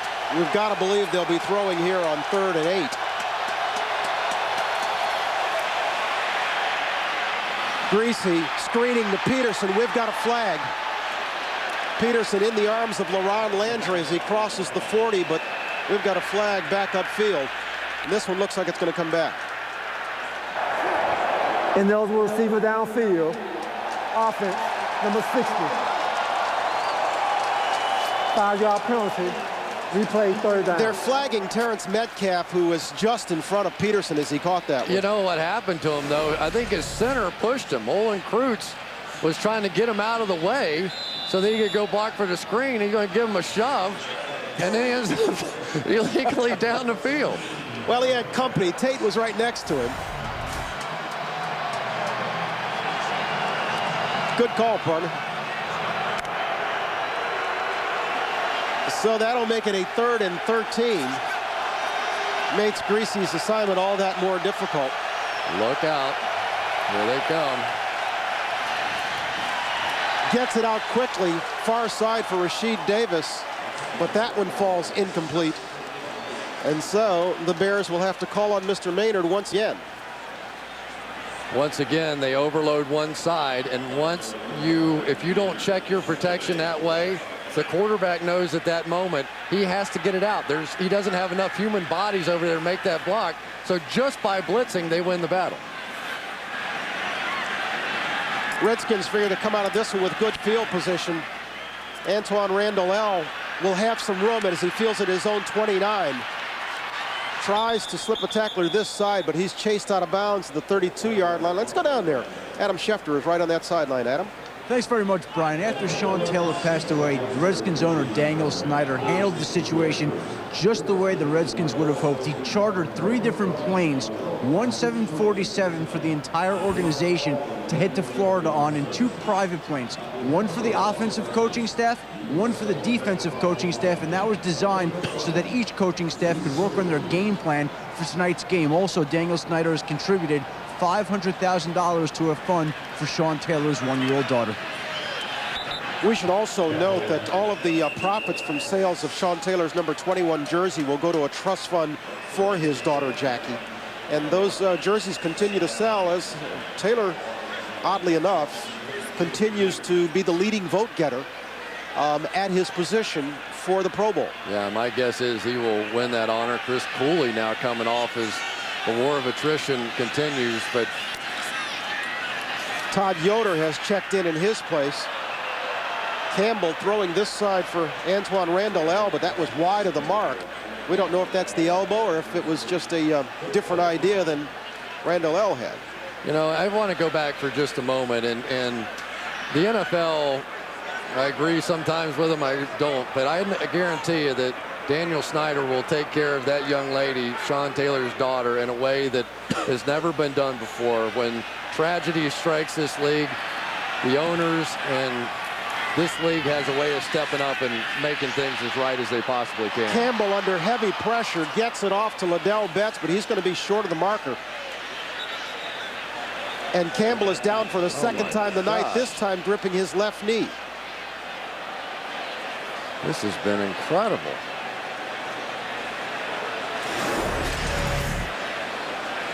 The pressure came from Mark Anderson on that side. Oh, jeez. And that does not look good. Not unlike the hit that Grossman took. And there's absolutely nothing cheap, illegal. It's just people playing football and getting in an unfortunate position. This has been incredible so far tonight. The number of star players that we've seen hurt in this game so far. Grossman was the first to go down, and then Antonio Garay inside for the Bears, and then the Redskins started piling up with theirs. Campbell went to the sidelines with an arm injury, and then Chris Cooley went to the sidelines with what appears to be a leg injury of some sort, and now Campbell is down, and they're bringing the cart on the field. This is not good. With 2:49 to play in our second quarter, let's take a commercial break, and then we'll come back and check on Jason Campbell's status. Washington fan base tonight marked just his 20th start in the NFL. This is a young man who they put a lot of hopes on. He is their quarterback of the future, they would like to believe. Yeah, and justifiably so. You know, this has been such a struggle all year for the Washington Redskins, and I think mainly because of the issues they've had on the offensive line. John Jansen going down, Randy Thomas early, although he did come back and play some tonight. Haven't been there all season. Jason was talking about some of those issues on the field beforehand. Now Chris Cooley, his favorite target, is limping off the field. I don't think I can remember a first half quite like this, where this many star football players for respective teams have headed for the locker room. We're going to wind up with 4 players in the locker room before the first half has even been concluded. And the similarities between Campbell's injury this evening and Grossman's, which we saw in the first quarter, are eerie. If you weren't with us in the first quarter, Grossman dropped back and took a shot from his left side that left him with what was being called an injured knee, although we thought it was an ankle at the time. And now Campbell from his left side goes down in the same fashion. Yeah, hate to see it. Derek Frost is on to punt, and once again, Devin Hester is back, this time at his 23. He has been contained this evening those few times when he has touched the football. He'll let this one bounce, and it's going to bounce out of bounds inside the 2-yard line. For those of you joining us on NFL.com and NFL Mobile, welcome to Thursday Night Football on NFL Network. You see Jason Campbell getting off the cart there and going into the Redskins locker room. There's nothing to cheer there. No, and I guess the only good news is how far the medical technology has come, that they do get these guys back very quickly. But now for this Washington Redskins defense, a real opportunity that they can make a stand against the Bears here. Watch out for the pressure. They may try and win it themselves with 2 points. The Bears with 2 tight ends in the ball game as John Gilmore sees his first action of the night, and Peterson just tries to find him some operating room over left guard. But as has been the case all night, he's not finding a lot there. Redskins have all 3 timeouts remaining. And Joe Gibbs going to take one here. And Greasy will go to the sidelines to talk about it. The Bears just not finding anything. Peterson with 13 carries on the night. He's only had 30 yards. And so the Bears are in a bind with 2:12 to play in the first half in a scoreless ball game. Operating room trying to get out from deep in their own territory. They'll be looking at 2nd and 8 at the 5. Just remember this, if they keep bringing pressure here, you end up with man coverage on the outside. It's not impossible. Bernard Berrien could bust one for about 95 here. Berrien comes to Greasy's left. He's split left. Berrien will get it. He's got Smoot to beat. Can't do that as he's pushed out of bounds at the 10-yard line. And that'll get us to the 2-minute warning. We have a scoreless battle at FedEx Field between 2 5 and 7 ball clubs, the Bears and the Redskins. There's no score in Washington.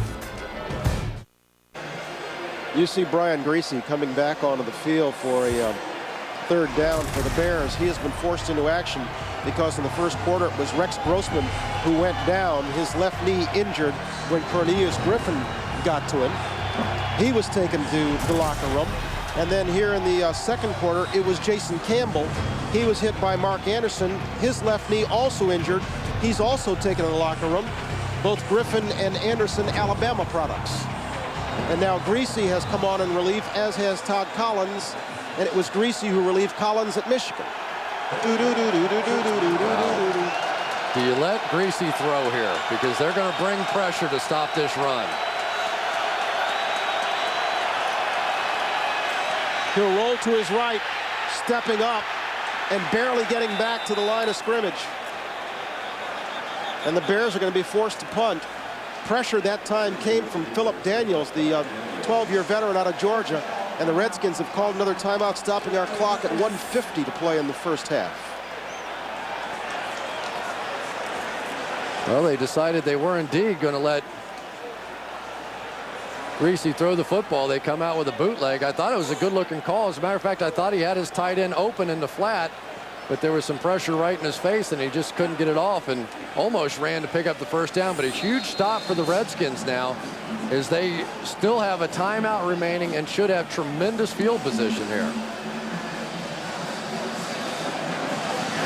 The Redskins have had 2 scoring opportunities, but Sean Sweezum, who was good for his last 15 field goals, has missed from 47 and from 37. And so Brad Maynard will kick from his own end zone. Gets off a low boot. On the bounce, Antoine Randall will pick it up in full stride. Brought down at the 42-yard line. Rod Wilson making the stop there. NFL Total Access has the latest news and information from around the league, featuring exclusive Team Cam access that can be seen Monday through Saturday at 7 Eastern, of course. It's only on NFL Network. So nice having a veteran back there as the punt returner by picking up that rolling ball there. Antoine Randall probably made about a 20-yard difference. It probably would have run and rolled for another 10 yards. Instead, he picked up 10. Great move by a veteran. And so Collins, who until he completed that pass in relief had not seen action since 2005, is on here, and he'll one-hop this one into the arms of Keenan McCardell.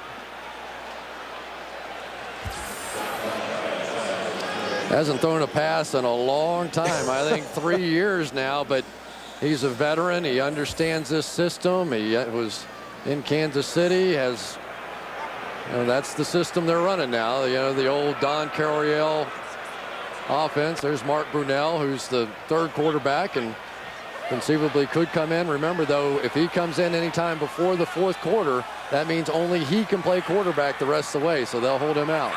Collinsworth was Al Saunders at Kansas City, and he'll complete this one to McCardell once again.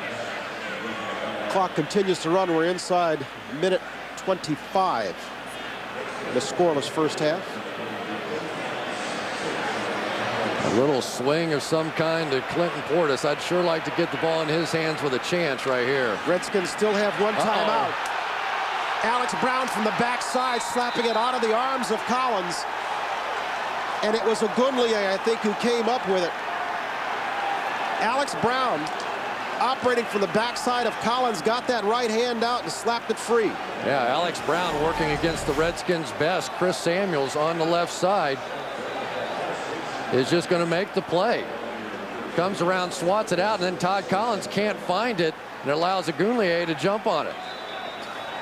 Chris Samuels has been on the hot spot all season long, and really not bad protection there. Todd Collins, as we talked about with Jason Campbell, if he steps up, Alex Brown can't make that play. And so the Bears get the ball at the 47. They have 2 timeouts and a minute 7 to work with. Greasy will complete this side to Muhammad. Gets them into Redskin territory. Brought down at the 46.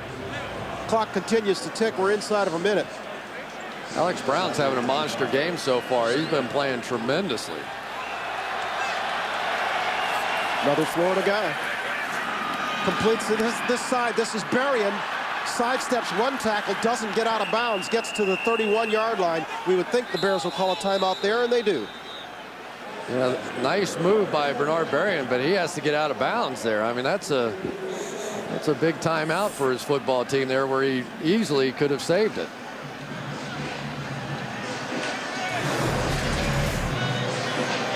Makes a good move here, getting away from Fred Smoot, who misses on that one. Now that's routine. But right there, you can just come out and get out of bounds. Have to know your situations. Bernard Berrien is the legitimate deep threat for this team, though, and a lot of times when you have that kind of speed, you can throw underneath the guys like that because they're so afraid of you going deep, they give you that throw. So the Bears will have a first down. They still have 1 timeout remaining, just 36 seconds to play in a scoreless first half, but not an uneventful first half. No. What a turn of events, though. It looked like the Redskins were going to have a chance to take the lead. And Devin Hester has checked in the ball game. He's at the top of your screen. Greasy will throw for him. Picked off. Sean Springs. Springs cross midfield. Hester will run him down at the 25. Pushes him out of bounds at the 20.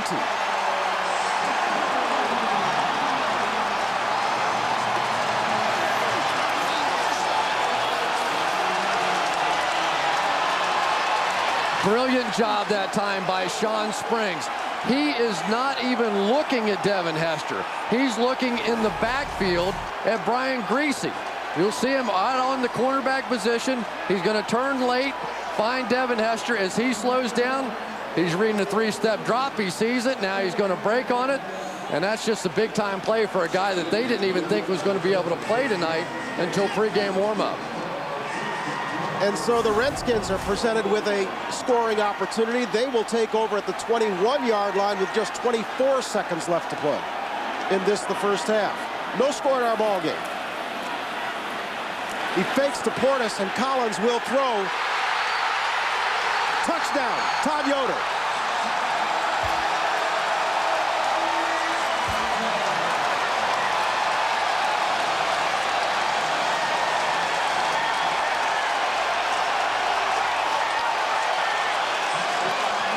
Todd Yoder playing in place of the injured starting tight end Chris Cooley, who has gone to the locker room with a shin injury. Yoder catches a strike from Collins.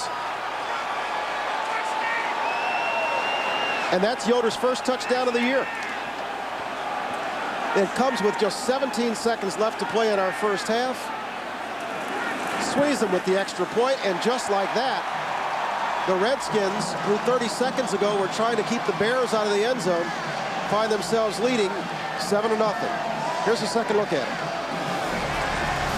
Well, Todd Yoder right over here is simply going to come across on a classic bootleg because there's not a wide receiver out to that side. There's no corner there either, and so there's really nobody to fall back underneath that. The safety unable to get back across Danielle Manning. And in a situation where you think all you have to do here is at least hold them to a field goal, they give up at a touchdown. And the way the offenses have been going here tonight, that's a big lead. That's a big lead. That's Collins' first touchdown pass since 2002.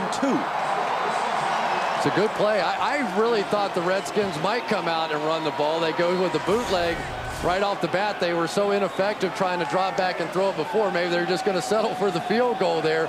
Instead, they come back with the bootleg and make a big play. Well, that's the good news. They lead 7-0. The bad news is they have to kick to Devin Hester. You want to bet? They probably will not. With 17 seconds left to play in the first half, I don't see any reason why they should. With the way the Bears are playing offense, I might kick this one in the stands sideways. Here, take it on the 40. Have fun.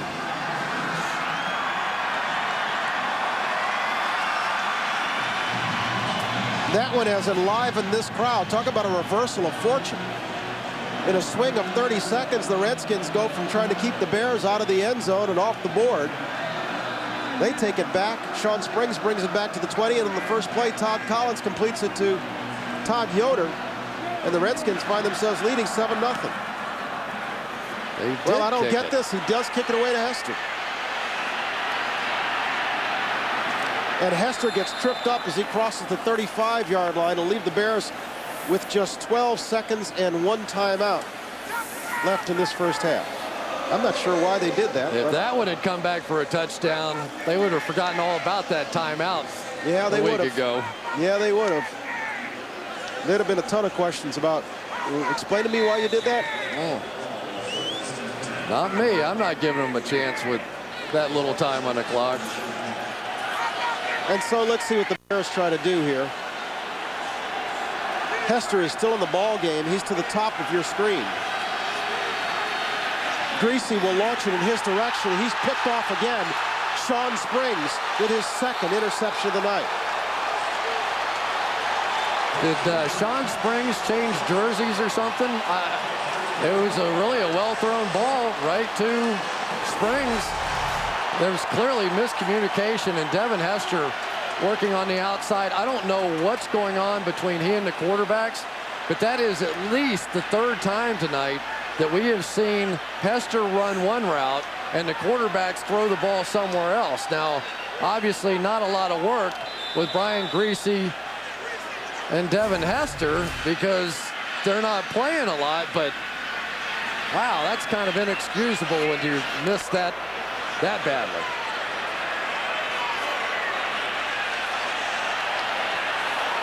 Well, let's see what they do with their final 4 seconds. They're not going to go in the prevent offense. They'll swing it to Portis. Ooh. And everybody but Portis thought that was a pretty good idea. And so that's the way our first half will end. The Redskins scoring in the final moments of the first half, the only scoring of our first half. A Todd Collins to Todd Yoder touchdown pass has the Redskins up 7-0. Coming up next, it's the Wendy's halftime show. We'll have highlights and analysis, and Rodney Harrison's going to join the guys. It's 7-0 at FedEx Field. Longest field goal, 63 yards. Most fumbles career, 161. In a game, 6. Show. Burgers always made to order, so they're hot and juicy. Wendy's, that's right. Welcome to the Wendy's halftime show. It has been a night of injuries and a night where Devin Hester and Joe Gibbs were taking on each other, matching wits. But Devin Hester has not had any chances, and the only chances have been by each team's trainer, Rex Grossman. The second possession of the game goes down with a left knee injury. He would not return. And then in the second quarter, the starting quarterback for the Washington Redskins, Jason Campbell, suffers what appears to be something similar to what Brett Favre suffered last week. Direct hit on the elbow, kind of similar to what Favre had. But he would come back in the game, unfortunately for him, because he suffers what appears to be a much more serious injury, a left knee injury of his own. They put on one of those air casts immediately and carted him out, and owner Daniel Snyder met him in the trainer's room. But we do have a score on the board, scoreless until the last 20 seconds before the half, when Todd Collins throws his first touchdown pass since 2002. Finds Todd Yoder in the end zone, who's playing in this game because Chris Cooley went out with an injury as well. And the Redskins lead this crucial game between 2 5-7 teams at halftime, 7-0. Here on the field, Rich Eisen along with Marshall Faulk, Deion Sanders, and Steve Mariucci. Chris Collinsworth was saying he's never seen anything quite like this with the rash of injuries. Have you ever seen anything like this, Deion? No, I haven't, but the weather could possibly play a role. These guys are cold. They're not loose as of yet. Their joints they're not flexible. And these guys are really playing tough, and they're playing hard. So they're being not loose, warrants those type of injuries. Yeah, I don't remember 2 starting quarterbacks going out in the first half of the game with similar knee injuries. Let's just hope that these 2 young quarterbacks are going to be okay. Without a doubt, it's imperative that these guys stretch and stay warm, because going into the games, I'm surprised it's just knees. We haven't seen any hamstrings or groins or anything like that. Injuries happen thus far in this game. And as Sean Spring's interception is what set up the Todd Yoder touchdown, and maybe the Bears defense didn't think they were going to come back on the field. They were sitting there on the sideline watching Brian Greasy go down the field. Suddenly they had to defend, and now the Redskins are up 7-0 at halftime on the Wendy's halftime show that will roll on with this man at home where it's nice and warm. Rodney Harrison of the 12-0 Patriots joining us live next.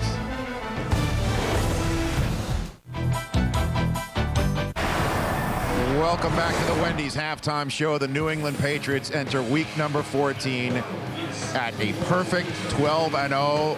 That said, they do take on the AFC North leading Pittsburgh Steelers at home on Sunday. The Steelers at 9-3, one of 4 remaining opponents between the Patriots and history.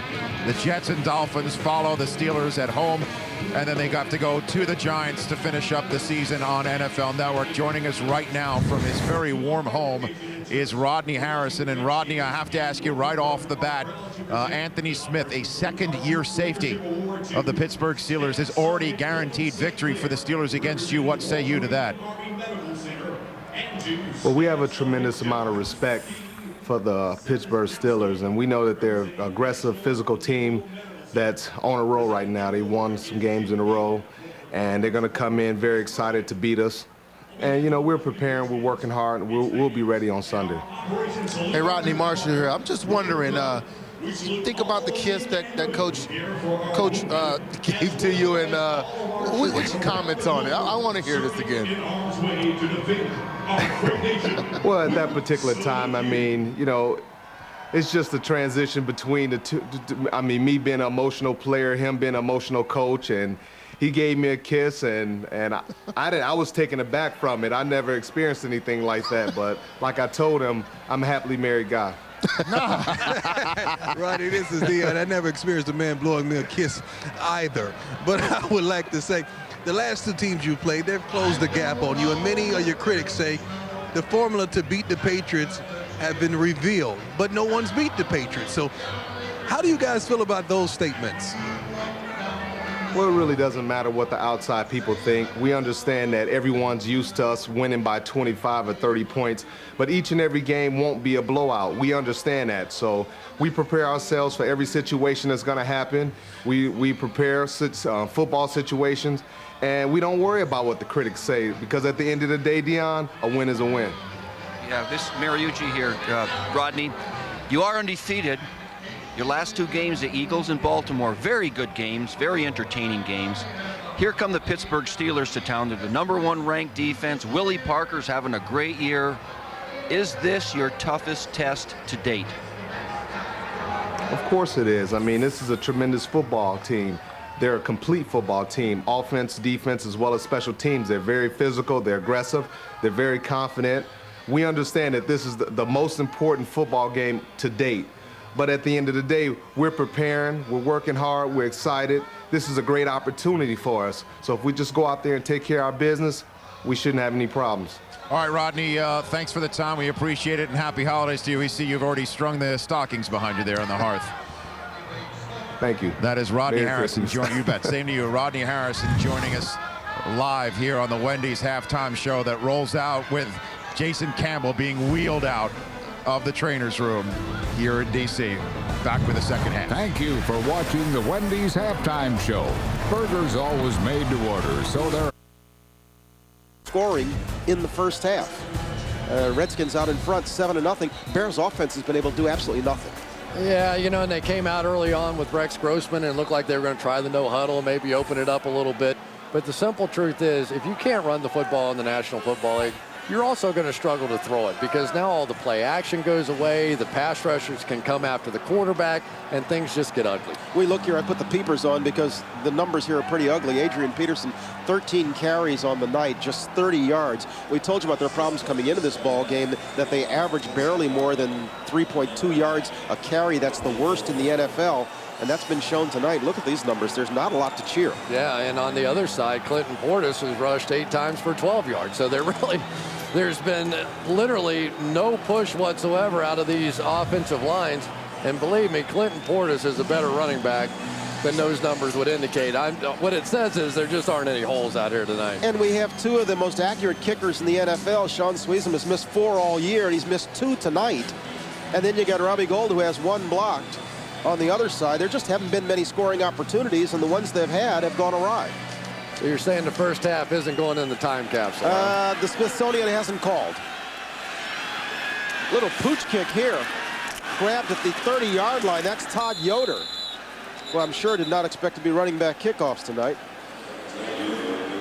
Lorenzo Alexander, an offensive lineman, thought he was going to get a chance, and Yoder stole it away from him.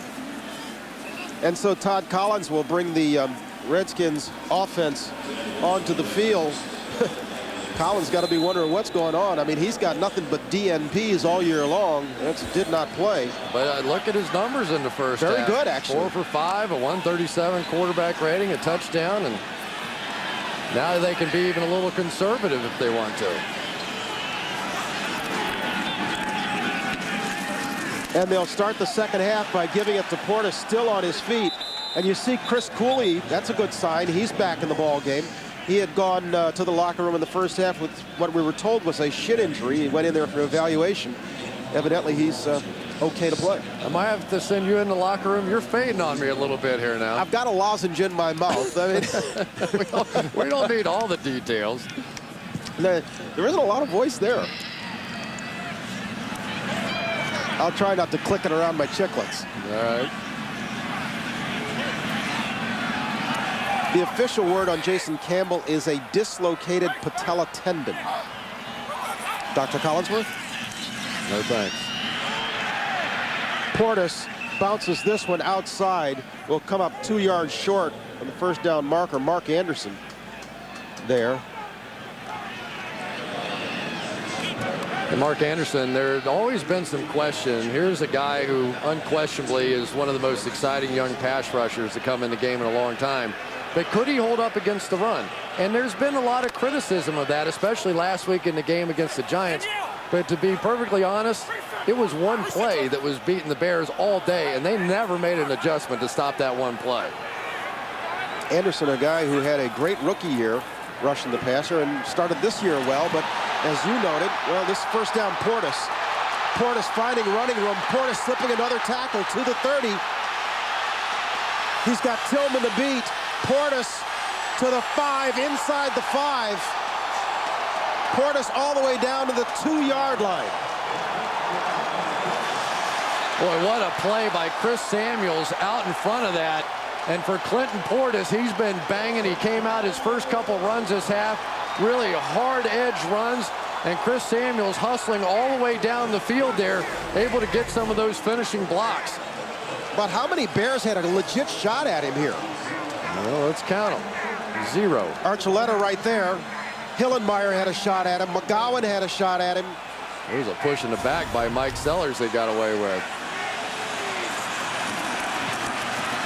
This is Betts getting nothing off the left side. I'm sorry, I thought at least 3 Bears had a good shot at him right there.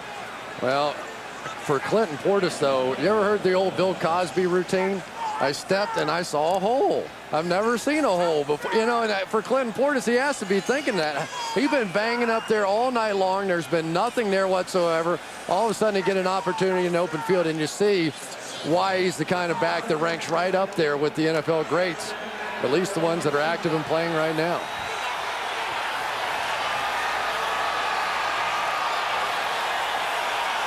And just like that, Portis with a pickup of 45. Touchdown, Redskins. Mike Sellers.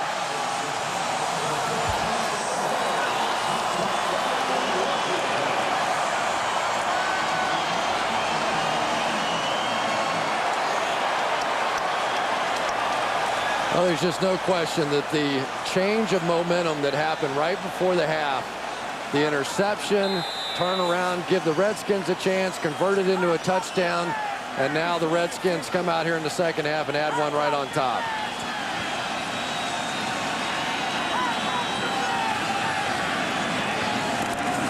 Sean squeezed him on for the extra point, and just like that, offense has broken out on the Redskins side of the field. With 11:53 to play in the third quarter, and the Redskins have a 14-0 lead over the Bears.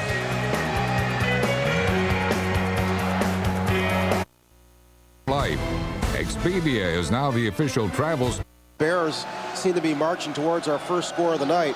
Suddenly, Sean Springs picks it off, takes it all the way back. Todd Collins hits Todd Yoder. They go up 7-0. We come out in the second half. It takes the Redskins just 3:07 to go 63 yards. Sellers punches it in from 2 yards out, and they're leading at 14-0. And so we're watching Devin Hester field it at the 15. His Bears on the short end of a 14-0 score. Hester trying to race to the far sideline and gets tripped up by Anthony Mix. And we've got a flag down. Holding, receiving team, number 81. 10-yard penalty, first down. The hold was on Rashid Davis. Take a quick look at that Redskins drive. Not a lot to it, actually. There are only 5 plays, and as we said, it lasted barely over 3 minutes. The key play, of course, was the bridge there. Clinton Portis, a little screen pass, taking it 54 yards, and then Sellers punching it in. That's sort of the Golden Gate Bridge right You like there. that one? Big jump there. Watch Mike Sellers here at the end of this play. He's going to push him in the back, and right after he did that, he put his hands over his head because he knew he was going to get called for a penalty, but didn't. Greasy throwing this one in and out of the arms of the rookie Greg Olson. And I think that was a live football. It LaRon like Landry almost came up with it. It landed right in the lap of LaRon Landry. We've seen that a couple of times this year. Remember the San Diego game where it bounced around and the officials made a call. Let's see if this thing ever hits the ground. It does not. It does not. So if LaRon Landry catches like anything other than a defensive back, that's his. But it was Olsen who had his ankle, so he had other matters to tend to. Who had his hands. They'll try Peterson again.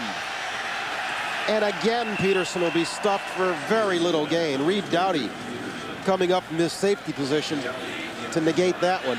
It's going to leave the Bears with a third and considerable. Let's call it 3rd and 7. Is this really the Chicago Bears that were in the Super Bowl a season ago? You know, this takes me back to 1970, which was the last time the Bears had this much futility running the football. Well, I tell you, you just don't give your quarterback a chance when you're sitting there 3rd and 8 all the time.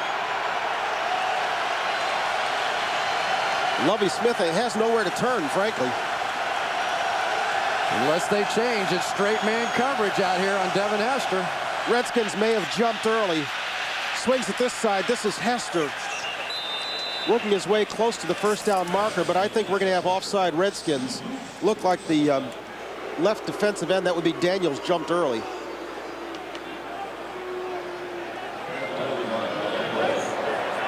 Offside, defense, number 53. 5-yard penalty, replay, 3rd down. Marcus Washington, who had moved into a 3-point stance there, decided to get a little advantage on Mr. Greasy. Good call. He's the nickel pass rusher. But really, the story of the game so far for me has been the play of the defensive backs of Greg Williams. He's taken chances. He's brought pressure. He's brought people up the middle trying to get pressure.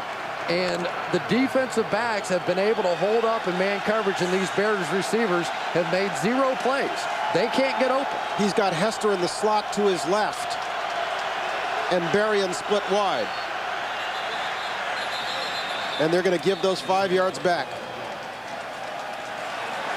The layup game, offense, 5-yard penalty, still 3rd down. And if you're Lovie Smith, you've lost your quarterback. You got Greasy in there. You lost Benson to a broken ankle, not that he was a world beater. And Peterson has got nothing, and the only person he can turn to now is Garrett Wolf, who's third on the depth chart at running back, and he barely played. Well, where is he? We thought he was going to get some playing time. In fact, Smith and told he's an us, explosive player that Lovey may be able to said make that some plays. we would see him, but we have not. And so he's back to 3rd and 7. And once again, Hester's in the slot. And Greasy will throw on the far side for Berrien. Caught. Great catch by Berrien. Good coverage by Springs. Now this is going to be interesting. I'm assuming he got his feet down cleanly. The Bears are trying to hurry up. The Bears are trying to hurry up. It looks like a good catch to me, though. He got both feet down. It was a clean catch as long as he held it all the way to the ground here. Possession, 2 feet down. Does he hold it all the way to the ground? He does. Pickup of 35. Peterson getting back barely to the line of scrimmage. Marcus Washington with the stop. You know, you just have to take those kind of chances. This is a defense that's been attacking you all night long. You've got a great speed receiver out there, one-on-one. Sean Springs coming off an injury. You have to hit some of those plays to get him to slow down. He's got speed wide both sides. Berrien to the top, Hester to the bottom. Peterson is the lone back. He'll look to Hester's side, completing this one to Greg Olson. Great one-handed catch by the rookie. Boy, that is tremendous right there. We talked about it a little bit earlier in the game. Maybe they bring Greg Olson in a game like this. Much more the receiving tight end. Got away with a little push off that time against London Fletcher. But comes down with a brilliant catch. Back-to-back brilliant catches, and that's what's been missing so far in this game for the Bears. Gets the Bears to the Redskins' 30-yard line, and Greasy will throw to Olson once again. Olson working his way to the 22-yard line before brought down in the grip of London Fletcher. Yeah, nice read that time by Greasy. They come with a double blitz to his side, to his left side. He knows he has to throw it hot, gets it out of there. That frustrates defenses more than anything when you hit big plays and you hit hot reads. Call it 2nd and 1 for the Bears, who suddenly have a bit of rhythm to the offense. All-star offense, number 63. 5-yard penalty. So much for the rhythm. Still 2nd down. You know, offensively, you just cannot beat yourself. And it just seems like this team, when they start making plays, they find a way to go backwards. Just not like a Lovey Smith coach team, right? A disciplined guy. You watch them in practice. They pay so much attention to details. And yet in the game, they make key mistakes in key moments. The Bears with their deepest penetration of the night, looking at 2nd and 6.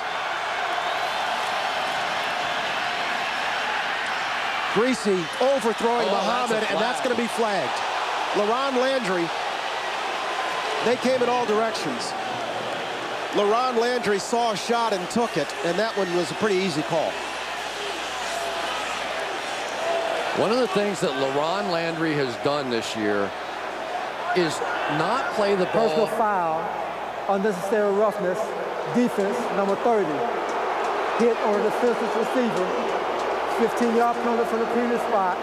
Automatic 1st down. This one's pretty obvious. And try to headhunt. It's one of the complaints this coaching staff has about him is that instead of just playing the ball, he wants to go for the knockout shot. Eventually, especially now playing free safety, he has to get out of that. That wasn't even close. That is just one of those penalties that can, you know, destroy your defense. It's not even within the realm of possibility that Muhammad's going to make that play and that catch. Well, he had already come down. I mean, it was almost a full second later. We got to look at the offensive coordinator of the Bears. That's Ron Turner up there. He has not dialed up a lot of things that work this evening. Well, but it's coming in bursts, you know, and it just about the time that you think, okay, the Bears can't do anything. Maybe at the start of the Giants game last week, you're thinking, oh, God, the Giants are going to just destroy them here.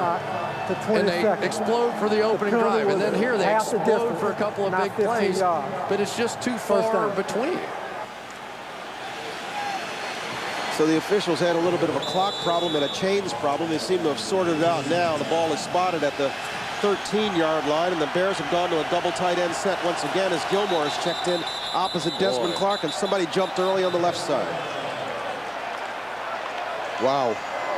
Prior to the snap, false start, offense, number 76, 5-yard penalty, still first down. They got the veteran Tate that time at left tackle. And the Bears just continue to derail their own offensive aspirations. And you, to be fair about it, you do have a different snap count now that you haven't heard in a while, and maybe it has some impact, but that's giving them every benefit of the doubt.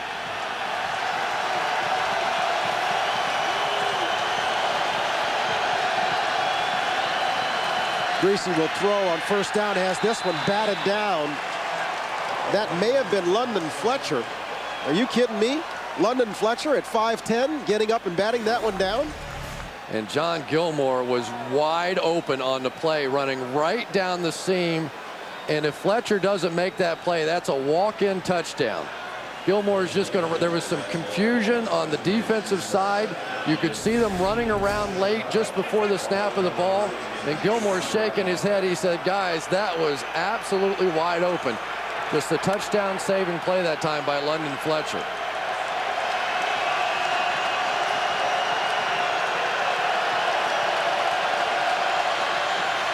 Bears barely get this one off, completes it to Berry, and he escapes Smoot. And he'll be pushed out of bounds at about the 12-yard line. Redskins defense trying to bow here and keep the Bears out of the end zone. They've managed to do that now for 9 consecutive quarters. Those past 2 games against the Bills last week and the Tampa Bay Buccaneers the week before that. Yeah, well, it helps a little when you're playing teams that are struggling on the offensive side too, but this is a defense that really struggled a season ago, giving up a lot of big plays, not getting turnovers. They add London Fletcher, a little more conservative, and things start turning around, and that's Fred Smoot, who's down on the sideline. John Eubanks has taken his place in the secondary. That one was intended for Rasheed Davis, but we've got a whistle. Prior to the snap, false start. Oh, man. Offense, number 69. 5-yard penalty, still third down. This is just sloppy on the part of the Bears offense. I feel like I'm watching a ping pong match here, and Brian Greasy doing the right thing by changing the snap count because he's getting so much pressure and there's so many blitzes.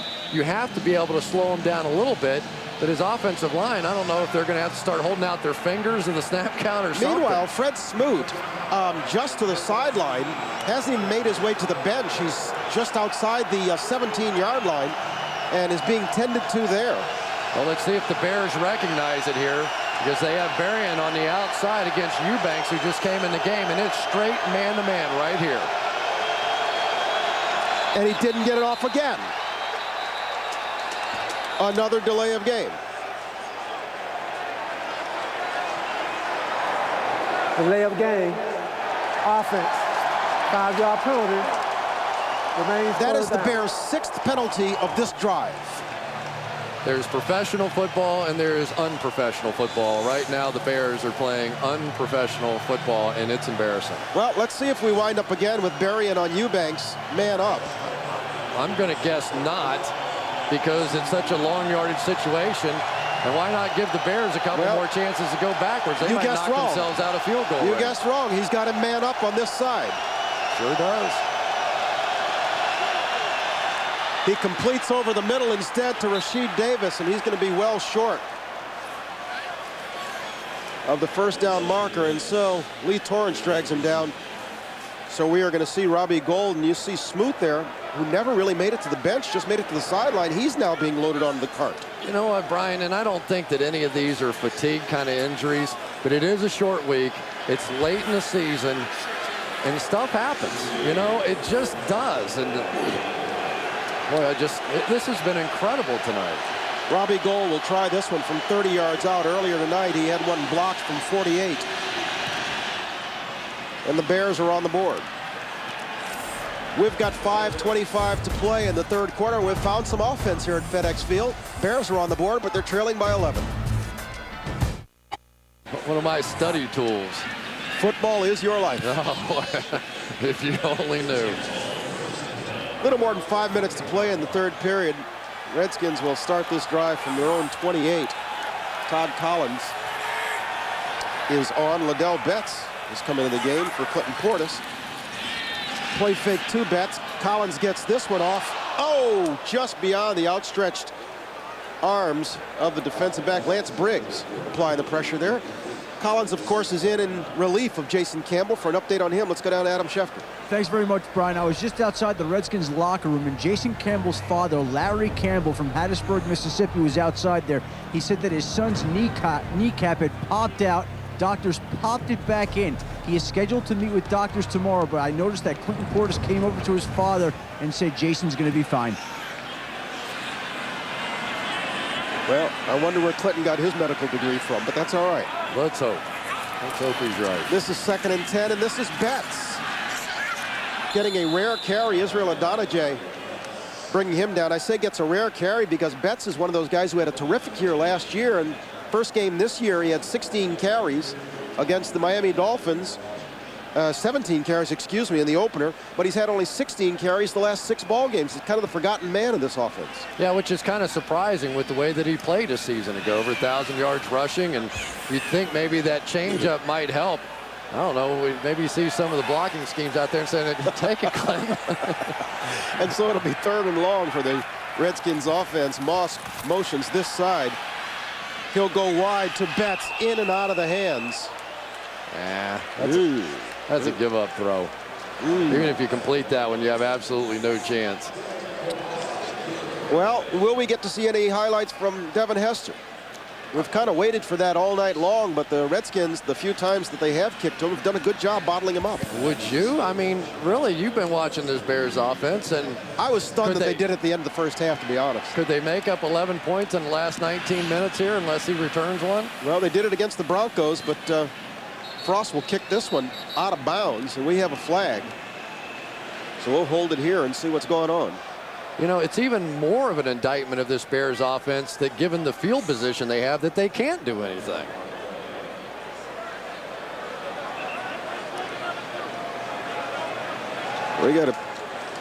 You got to believe they'll take that and make them do it again. Illegal formation, kicking team. There were only 6 men on their line of scrimmage. 5-yard penalty from the previous spot. Re-kick. Yeah, even though it was just a 26-yard punt. Now, how often do you have them re-kick after just a 26-yard punt? But when you have Devin Hester, I think they're going to add it on to where the kick was. Well, with a 26-yard punt, they have the option.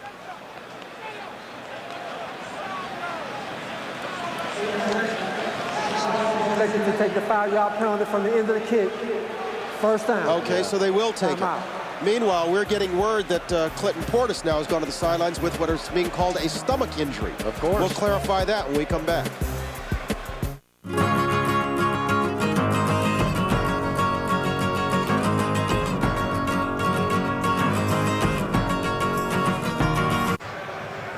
Following a 26-yard punt, the Bears will have great field position at the Redskin 48. And we'll see what they can do with it. When last they had it, they went down for their first score of the ball game. A 30-yard field goal by Robbie Gould. It's Brian Greasy on in relief of Rex Grossman. Greasy will throw over the middle. Desmond Clark. Clark dragged down at about the 28-yard line in the arms of LaRon Landry, and they get up woofing.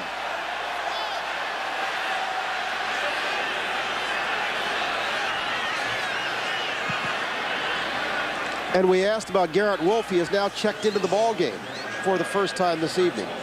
He's the lone back behind Greasy. Try and come up with some explosive plays now. Wolfe will get the ball, sidestepping his way to a first down.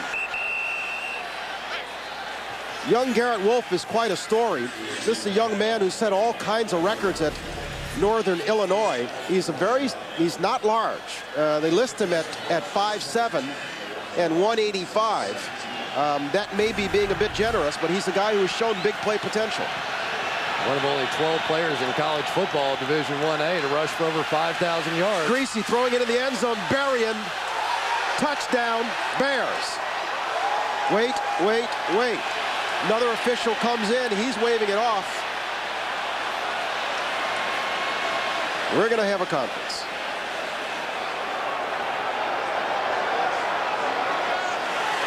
We're going to have a conference.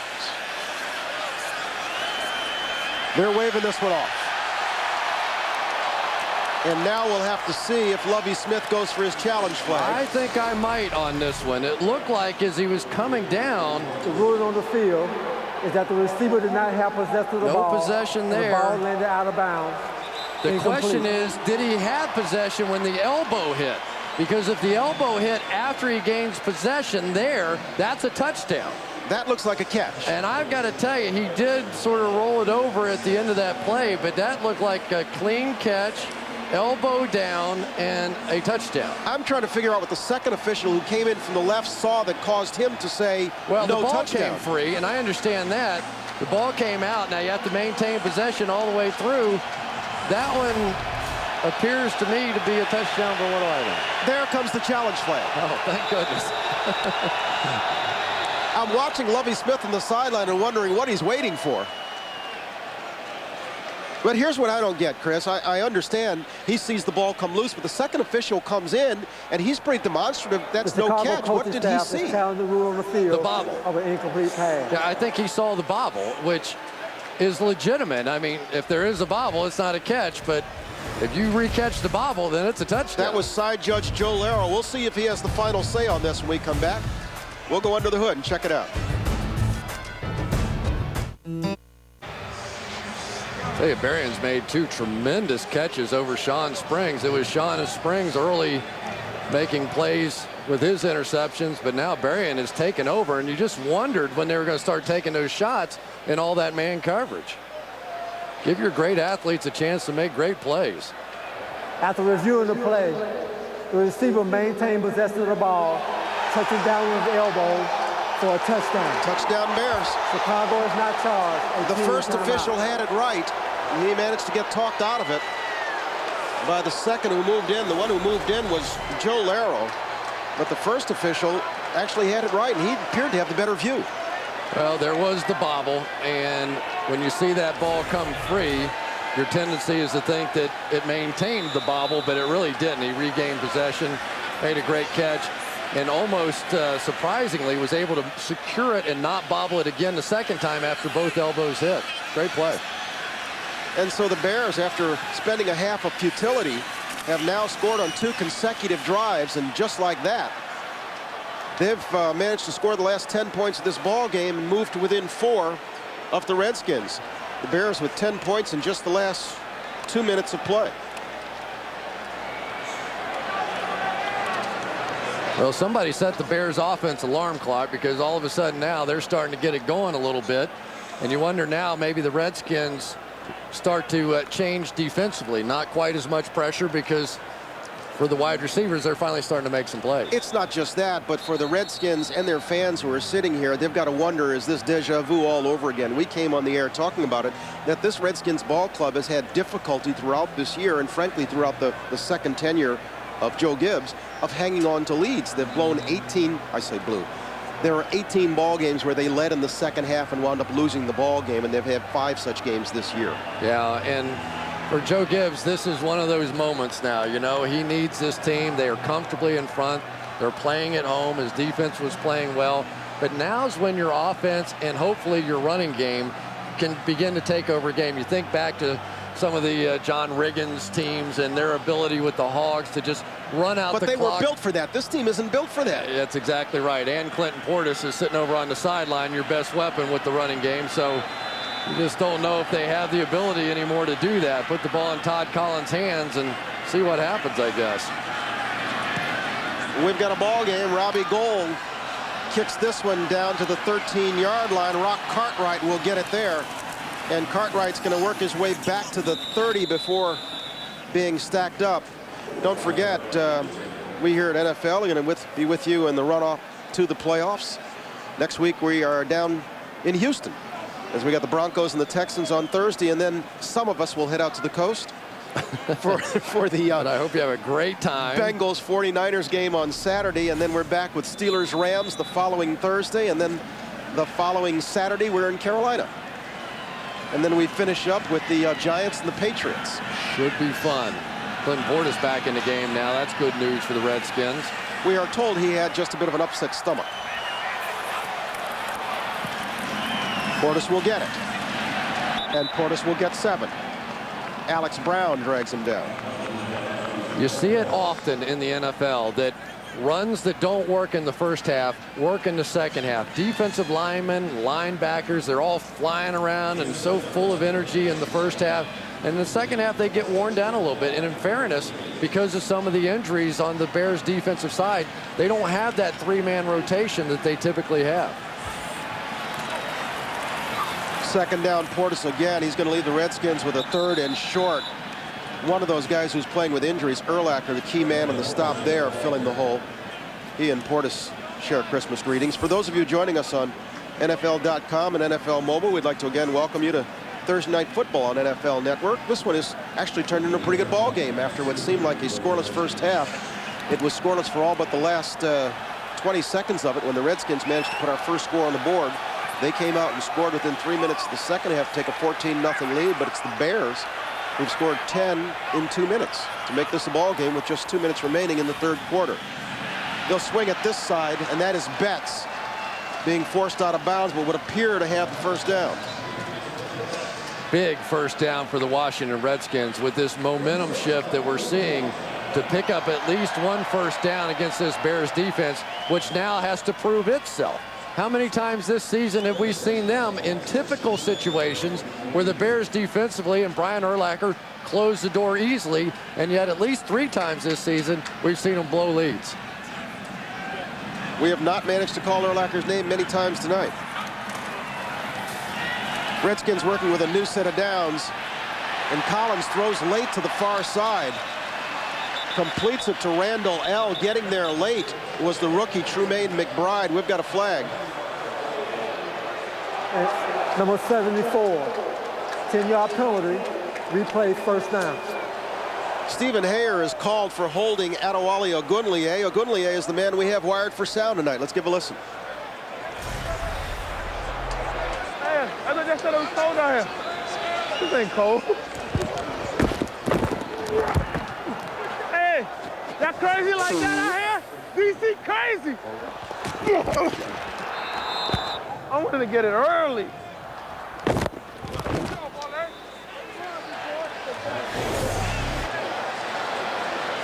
And now Wally seems to be a little bit shaken up. They're touching him under the right shoulder, over the right shoulder there underneath the pad. Completes this one, slant to Randall L. And they get back much of what they lost on that penalty. Ogunleye, a really engaging young man. Enjoyed a visit with him yesterday. Really a bright guy. His dad's an academician, and he said he's given some thought when his playing days are done to being a teacher himself. Might be thinking about it right now over there. The way these things are beginning to hurt, and now not only are they down to a 2-man rotation at defensive tackle, they're down to a 2-man rotation at defensive end if he can't come back. Alex Brown has moved into his position at left defensive end. And that's Alex Brown. Alex Brown kind of, look what I found there. Well, Alex Brown has been tremendous all night long. He's come up with big plays. He's a smart guy. He's a veteran. He understands. And when you see those offensive linemen that look in their eyes and they're starting to sneak out a little bit, the good ones go with them. The bad ones go chase the quarterback and give up big plays. That's going to be our final play of the third quarter. We've got a ball game here at FedEx Field. The Bears have scored the last 10 points. They've pulled to within 4, but it's the Redskins who are leading 14-10. Told you the Redskins have had trouble hanging on to leads in the second half during this second tour of Joe Gibbs. They've lost 18 ball games where they led in the second half. As you can see, they've had particular problems this year in the fourth quarter. 3 ball games they've lost after leading in the fourth. Todd Collins is on in relief of Jason Campbell. And Collins will throw over the middle for Cooley. Cooley stays on his feet to the Bears 25. It was Brandon McGowan who came in with the shot late, but Cooley bounced off him to pick up another 10 yards. Chris Cooley just on a middle read here against that Tampa 2 defense. Brian Urlacher hesitated for just a moment. He looked back at the underneath receiver, and that's really not his responsibility. His responsibility on a 3rd and 11 situation is to get back underneath the middle read because those safeties are a little wider. That hesitation cost the Bears there. Pickup of 33 on the Collins to Cooley hookup. Captain Chaos, a favorite of the Washington crowd. We've got a flag as Collins overthrows Santana Moss on the far side.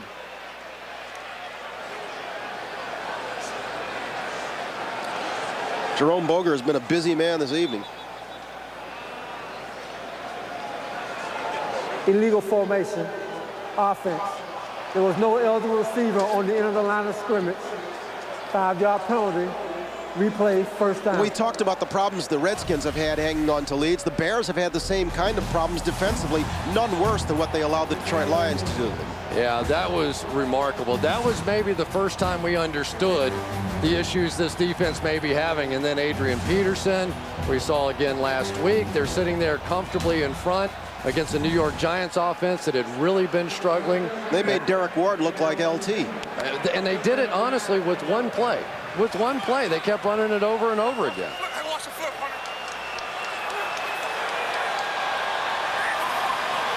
The Bears decline.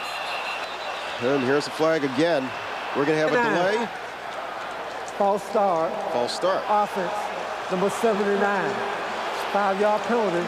That's Lorenzo Alexander seeing his first action of the night, and none too happy about it.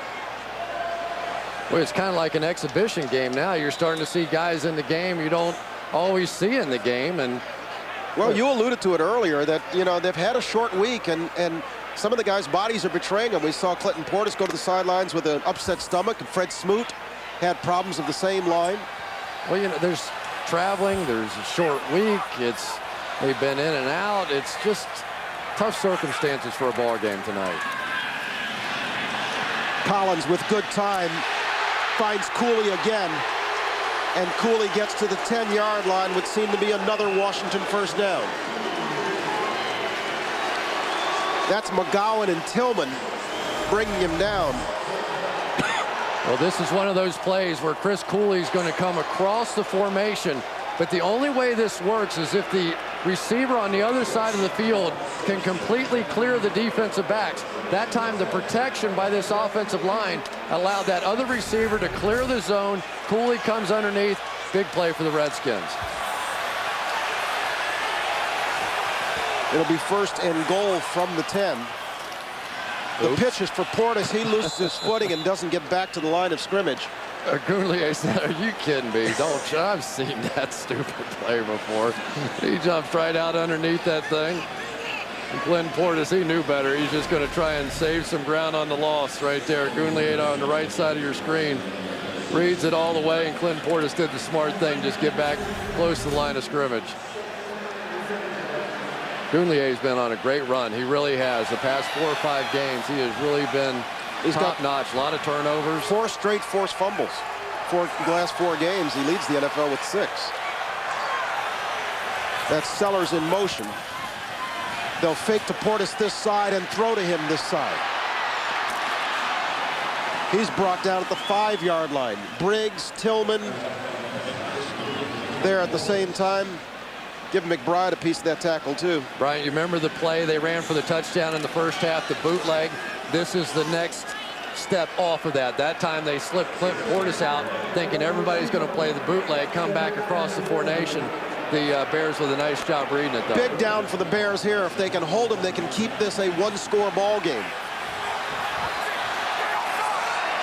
3rd and goal from the 5.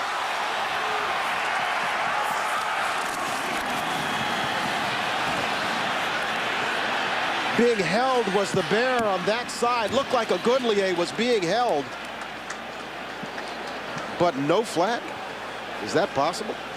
Well, Chris Cooley on this play got knocked down, and so Collins ends up with nowhere to go with it. Look at a Goodlier here. Tell me Alexander doesn't have a grip. Looks like he's inside the shoulder pads there. Wow. And so the Bears do hold, and Sweezum will come on for what would appear to be a 23-yard field goal attempt. He's 0 for 2 tonight. He's missed from 47 and 37.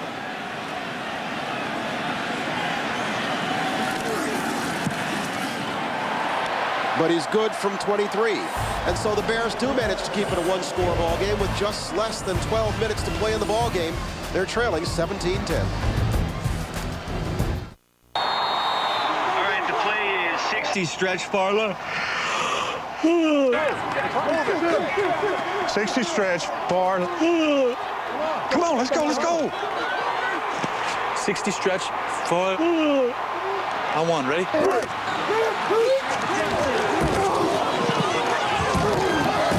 Hey, you need this. I'll take those. New diet. On NFL Network is brought to you by Diet Pepsi Max with ginseng and more caffeine. Wake up, people. The new Motorola Razr 2, sharper than ever. We've got 11:52 to play in the ball game here at FedEx Field. I should say in regulation time because it has that look. But after playing what was kind of a sleeper first half, the offenses have kind of clicked it into gear here in the second half. The Redskins have rung up 17 points. They're last on a Sean Sweezum 23-yard field goal. And the Bears have 10, but they are within striking distance. And that man, Hester, is set up at his own 15-yard line. Redskins have done a pretty good job with him tonight.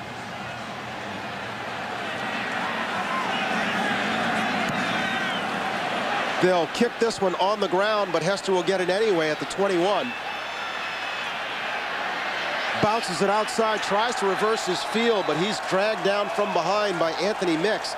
That's twice tonight that Mix has been Hester's personal tormentor. But Hester will stay on the field with the offensive unit as the Bears come on, trailing by 7. My little girl, Kayla, she thinks she's a fashion designer. She loves clothes so much. She's had to wear a uniform to school. Coming up after the game, it's the Home Depot post-game show. Join Rich, Marshall, Mooch, and Dion. They're going to have highlights, analysis, and of course some post-game interviews. Adam Schefter will check in. We'll get an update perhaps on some of the injuries we've seen tonight. We've seen quite a few. The Bears are in business. This is Garrett Wolf again, and he goes down in the arms of London Fletcher. We told you about the problems that Joe Gibbs has had in this, his second tenure with the Redskins. You have to appreciate what kind of a demigod Joe Gibbs is in the Washington area, and with good reason. He's one of only 3 coaches to work actively on the sidelines after being enshrined in the Hall of Fame. He's in very good company there with George Halas and Paul Brown. Greasy completes to Hester. Look out. Hester reversed his field, and London Fletcher greeted him, said, don't try that spinorama here, but he almost got away with it. Boy, I tell you what, London Fletcher's hustle on this play probably saves a touchdown. Hester is going to escape after this catch. He's going to get away, and but for the hustle of London Fletcher coming back, he's gone. Greasy to Hester again, and Hester crossing the Redskin 40 to the 38-yard line. And remember, Fred Smoot, the starting cornerback, is out. John Eubanks is now in, and it looks like the Bears and the Bears coaching staff have figured that out, and they have Hester on that side again. And again, he's manned up with Eubanks, but they'll give it inside to Garrett Wolf, and Garrett Wolf is pulled down from behind by Marcus Washington. We were talking about Joe Gibbs. Now, this is a guy who, as we said, he's had difficulties with second half leads. He had the gaff last week and a rule he did not know, and wound up moving them 15 yards closer for what proved to be the game-winning field goal. Were it anyone else but Joe Gibbs, there'd be a controversy about whether or not he should be staying on. And there's a reason for that. He's done a great job here. This one is wide of Musa Muhammad. I mean, you're talking about for Joe Gibbs. Now, here's a guy that's been the head coach of the Redskins for 16 of the last 27 years. He's made the playoffs 9 of those 16 years. The 11 years he hasn't been the head coach, they've made the playoffs once. I mean, so there's a reason they're a little patient with Joe Gibbs. Joe Gibbs, the oldest coach in the NFL at 66. He is 6 years older than Romeo Crennel, who is second. This is Greasy completing it to Berrien, and we have another flag. This flag's on the far side of the field, away from the play. That ball appeared to be tipped. It did, and if it's tipped, you can't have any pass interference once the moment of contact. Illegal motion, offense, number 23. Moving forward at the snap, 5-yard penalty, 3rd down. Well, let's see. Desmond Clark explains it to him. Well, he just didn't come fully set. He sure didn't. That's partly on Hester, but partly on Greasy too. He's got to check out there and make sure he's set. That negated a 14-yard reception, which would have given the Bears a first down. Instead, we're looking at 3rd and 13. And Greasy will throw down the middle for Hester. There's a flag in his wake. No question, illegal contact.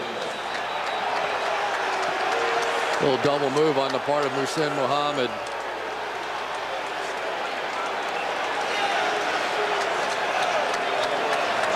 Illegal contact, defense, number 29, 5-yard penalty, first down. That's the second-year man out of Stanford, Lee Torrance, who gets flagged with it. Pretty easy call. Yeah, going to go down a little double move, a slant and go, and Torrance really had no choice. Didn't have a safety help in the middle of the field. Actually, a good play by Torrance. Greasy and the Bears get a new set of downs as we move inside 10 minutes to play in regulation.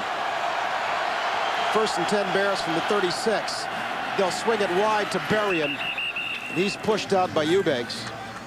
We're seeing the Redskins defensively now being a little bit more conservative. They're bringing Ron Landry and putting him about 20 yards down the field. That's something new for the Redskins this year. They felt like they gave up too many big plays, and so you see their safeties on film sometimes literally completely out of the screen, 20 yards deep. Give Berrien a gain of 4. 2nd and 6 for the Bears. Greasy completing to Hester once again inside the 20. 3 receptions on this drive for Hester. There's LaRon Landry right there. You see how deep he is. They also had another guy deep on the other side of the field. So some of these quick throws, some of these big plays against man coverage has forced the Redskins to change up their defense. And suddenly Peterson finds a little bit of room off the right side. Not much, but may have been his best run of the night. Yep. They're in a nickel formation now. Marcus Washington has his hand on the ground as a nickel pass rusher. And you can see the Redskins defensively now getting a little tired. They're not off the ball the same way that they were. They're not making some of the quick movements. And these defenders are kind of trapped on the field. They can't be substituted for because of the no huddle. Hester is manned up with Torrance, the top of your screen. He's looking Hester's way. Hester going for the pylon. They're calling him out of bounds at the 1-yard line. Hester with 4 catches on this drive for the Bears offense. Yeah, they found the soft spot now. John Eubanks, who's in for Fred Smoot, they're picking on him almost every time. Why not? Put your best athlete out there. That time Eubanks falls down. And then nearly a touchdown. Fred Smoot's injury has had a major impact on this game. They finally found a soft spot out there. Hester with 4 catches on this drive for 58 yards. It'll be 1st and goal from the 1. Peterson stopped behind the line. Cornelius Griffin smashing through from his defensive tackle spot.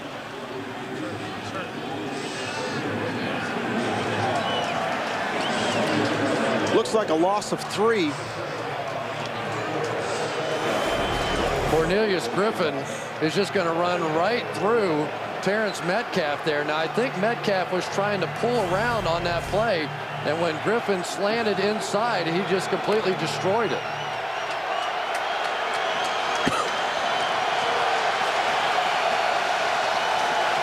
Second and goal, crowded that end of the field, into it now. This is Olsen, bottom of the screen. They're going for Olsen. Out of bounds. He ran out of room. Reed Doughty on the coverage. Yeah, and Reed Doughty's done okay tonight. He really has. He's had a tough assignment. You're out there one-on-one. Brian Greasy could help that play if he'd actually throw it on the field. Give his big tight end a chance to make the play anyway. We said at the top of the telecast that this had the makings of what amounted to a playoff game for 2 5 and 7 ball clubs, in that the loser could pretty much forget any realistic hope of making the playoffs. Not that the winner will get there, but the loser's season basically comes to an end. And so it's Olsen, the top of the screen. They go the other way. Olsen trying for the one-handed grab. They're saying this hit the turf.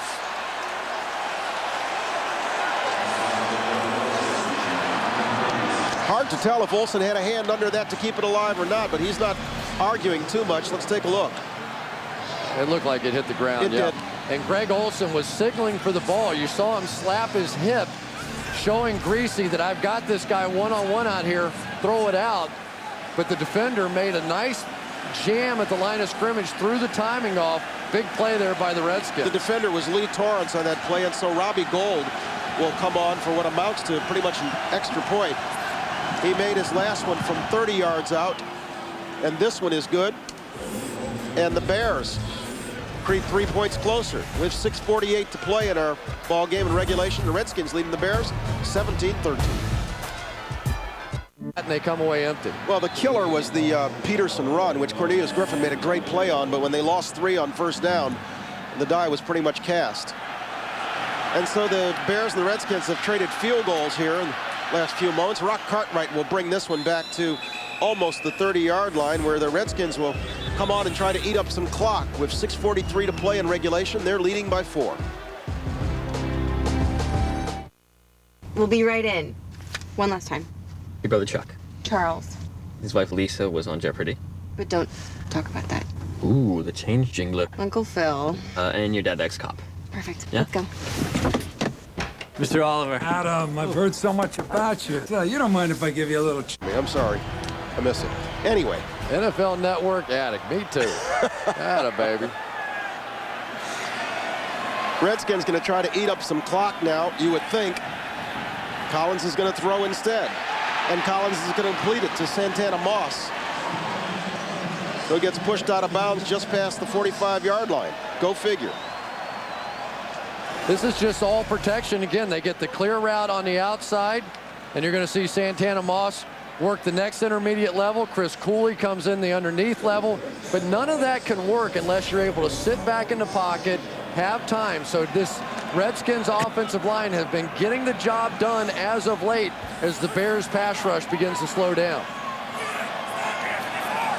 Collins has played well in relief of Jason Campbell. He's got a new set of downs to work with from the 45, and he'll throw again. Completing this time to the other side, Antoine Randall L. for what would appear to be another Washington first down.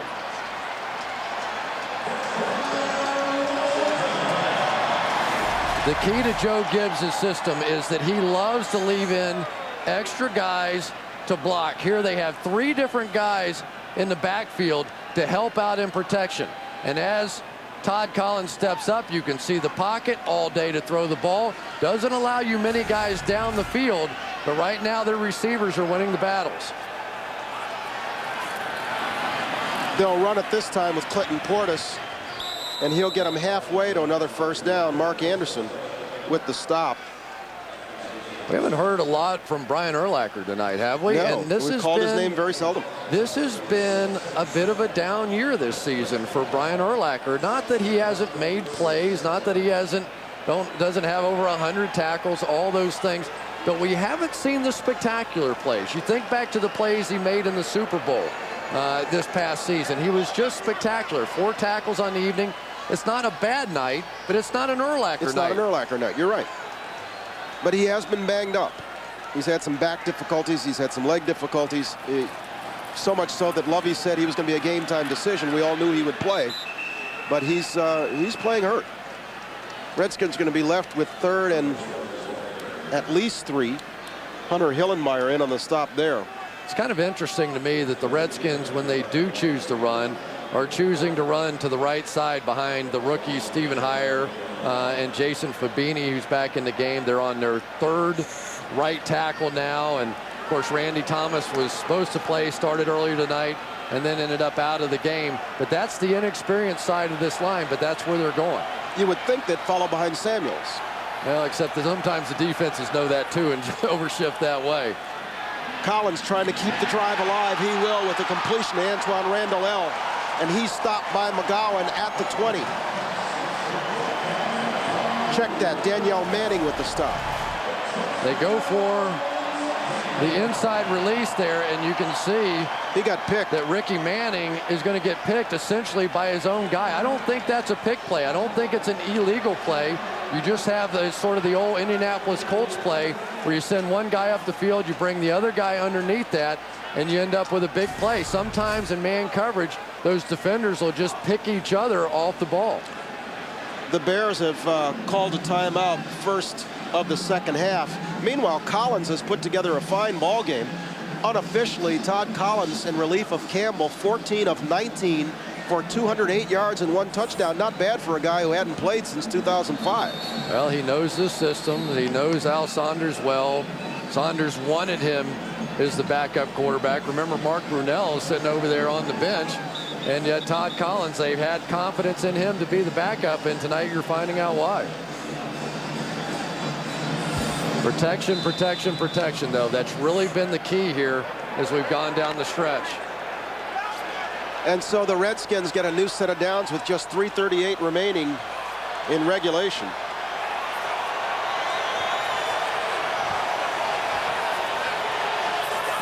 That's Moss in motion. They'll give to Portis. And this time he does follow behind Samuels off the left side and picks up maybe 4 yards. Remember, there's only one television network dedicated to the NFL 24/7. Log on to NFLnetwork.com to find out how to get it. It's NFL Network, your home for football, 24/7. And Rich and the guys will be on for the post-game show for what, 6-7 hours after? In this cold, it'll only feel like it. We're moving down, 3 minutes left. The Bears need a stop. They're working against the Redskins and the clock at this point. That's Cooley in motion. Give us to Portis. Urlacher tracking him down. Portis stays in bounds and the clock keeps moving. No? Now they call timeout Bears. Their second timeout. 30-second timeout. That time we were talking about the problems of Brian Urlacher, but this is what he is good at, using his speed to chase down ball carriers. No question about it. This is what he does best, run sideline to sideline. And in fairness to him this season, they've been through so many defensive tackles that he doesn't have the consistency in front of him. Tommy Harris isn't the same guy because of the knee injury. Darwin Walker hasn't been what they thought he would be. Anthony Adams out of the game. But the guy that Urlacher talks about that he misses the most, Dusty Dvorak, who was hurt early in the season, a guy that brought high energy to that defensive tackle position, and he just hasn't been there all year because of the knee injury. I'm sorry, not only are they missing Dvorak, who's right there, and Tommy Harris playing on one leg, but you think of the guys they had last year who they don't now, right? They had Boone, they had Johnson, who were part of that rotation, and they're no longer are part of that. And so Urlacher's job has been made more difficult as a result. Major third down in the ball game right here. The Bears have to hold them to a field goal. They're calling it 3rd and 6. Redskins in a tight formation. Betts is the lone back. He'll throw for Betts. Touchdown Redskins.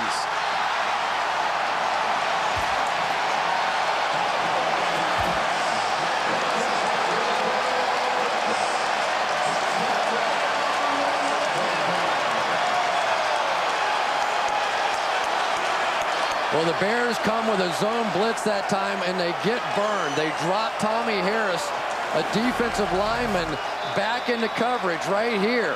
He's going to drop back and try and cover the running back coming underneath. That's Liddell Betts, and he just couldn't get there. Touchdown, Redskins. And just like that, the Redskins have made this a 2-score ball game again. They have moved out in front 24-13, and with less than 3 minutes remaining in the ball game, the Bears certainly have their work cut out for them. And once again, the Bears defense, when they had a chance to get back in the game, can't make a play to get off the field in the 4th quarter, and the Redskins now look to be in control. What a job tonight by Todd Collins. He has been simply sensational. 15 of 20, 224 yards, 2 scores, no picks. And once again, for anyone who may be joining us late, this has been a terrible night for the starting quarterbacks. In the 1st quarter, Rex Grossman went down there with a knee injury when Cornelius Griffin took him down. He was taken to the locker room not to come back. And then in the 2nd quarter, you see Grossman there in civvies. In the second quarter, it was Jason Campbell's turn on almost an identical play, and again the left knee. We understand his is a patella injury, dislocation of the patella. He was taken to the locker room. That's when Collins came on, and Collins on that drive 4 of 4 for 60 yards and the touchdown. Antonio Garay goes out later. There were been injuries all over the field. The NFL says that was in fact an illegal chop block because there was engaged center more than one player away. But I still say you do not want to have in the NFL situations where those kind of down blocks and those clips in the clip zone are considered legal plays. Devin Hester is back for what may be the final time tonight. He's been corralled pretty much. He's had 4 kickoff returns for just 60 yards, 1 punt return for 16 yards. The Redskins have done a pretty good job on him.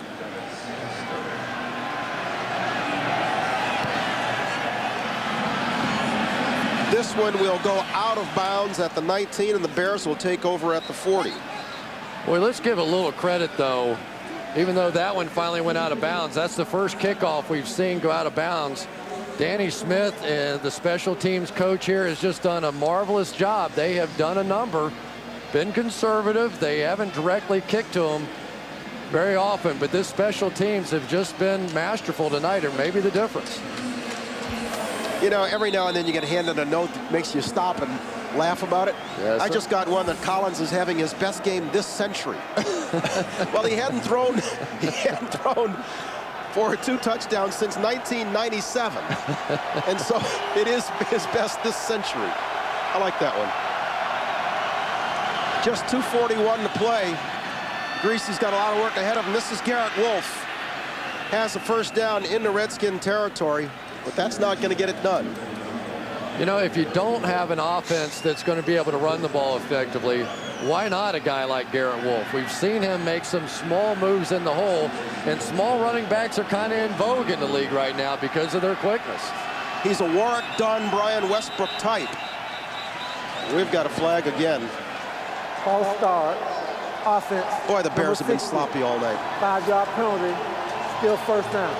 That's Metcalf. They flagged that time, but you know, it's not just been him. Tate got flagged, Garza got flagged, Miller got flagged. I think Kreutz is the only one who hasn't had a procedure call tonight.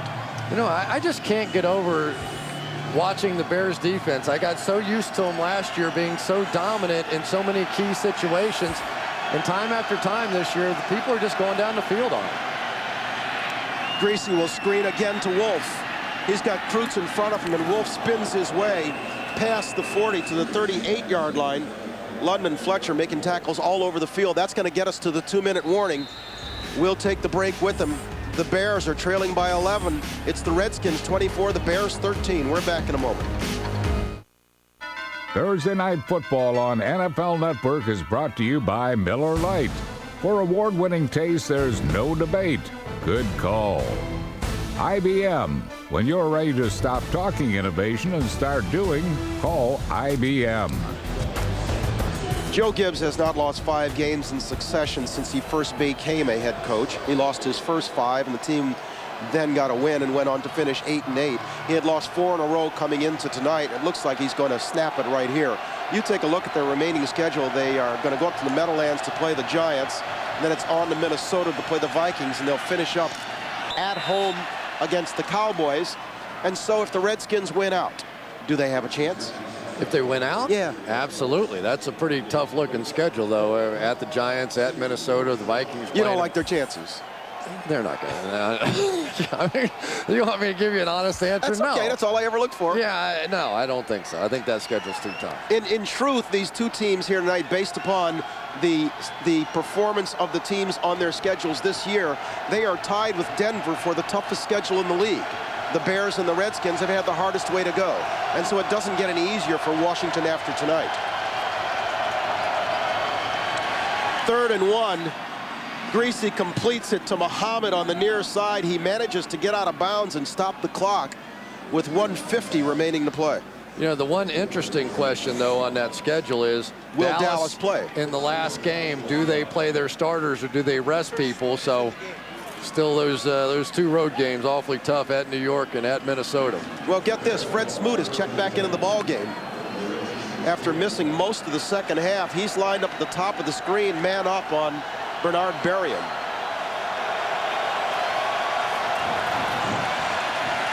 Greasy rolling left, looking Berrien's way. He's just going for the sidelines. He'll get out of bounds. Stopping the clock with 1:42 left. Game's a long way from over, boy. If you sit around like I do in the NBC studios every Sunday and you think, well, that game's over, and then here it comes, you know, the other way. There are just so many things that can happen in a ball game like this. Even a field goal here makes it an 8-point game, and you still have a one-possession chance if you want to take a shot at an onside kick. The Bears still have one timeout. The Redskins have all 3 of theirs. Greasy to Wolf. Tries to sidestep Rocky McIntosh there, but McIntosh would have none of it. And the clock keeps ticking. We're down inside 1:30 to play. Greasy will stop it.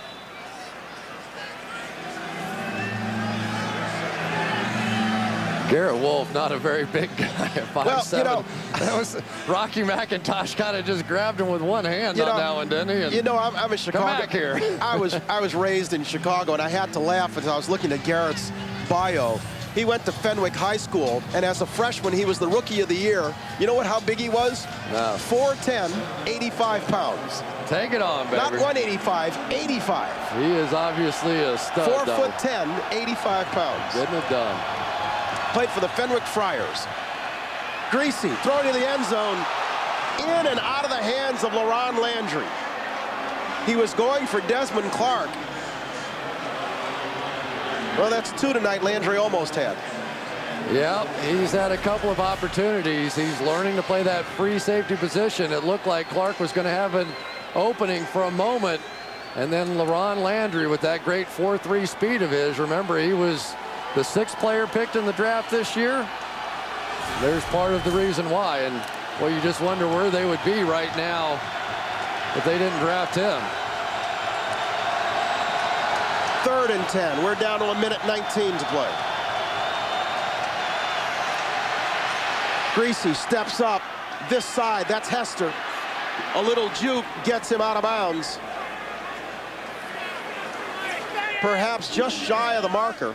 Yeah, I'm all for getting out of bounds, but at some point you need to dive for the marker too to make sure that you pick up that first down, because now first things first. Who did he give the okey doke to out here? Hey, that was Pearson Prelo. See, by taking that sideways step out of bounds, he cost his team the first down there. So now they're going to have to pick this up. For the Bears, this is the ball game. 4th and 1. Let's see what Greg Williams has in store for them. Greasy will keep it, and the push on the right side would seem to be enough. But the clock keeps ticking. Clock keeps moving. Inside a minute now. They're still unpiling. And the officials here may stop the clock as they unpile. They're just trying to get a spike off, and this thing's taken forever for them to get off the ground. Good job by the Redskins. It exhausted a good 14 seconds at least. At least 14 seconds. I think they were outside a minute actually when that whole mess started, and the Bears were unable to get a snap to just kill the clock. Philip Daniels comes to the sideline. It seemed to have a bit of a leg problem. And Lovey's wondering, geez, guys, why did it take so long to unpile?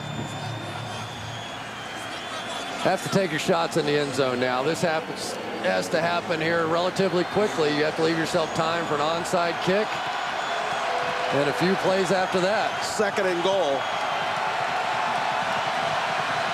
Greasy throws this side. That's Wolf. In and out of the arms of Sean Springs, and then he gets out of bounds inside the 5.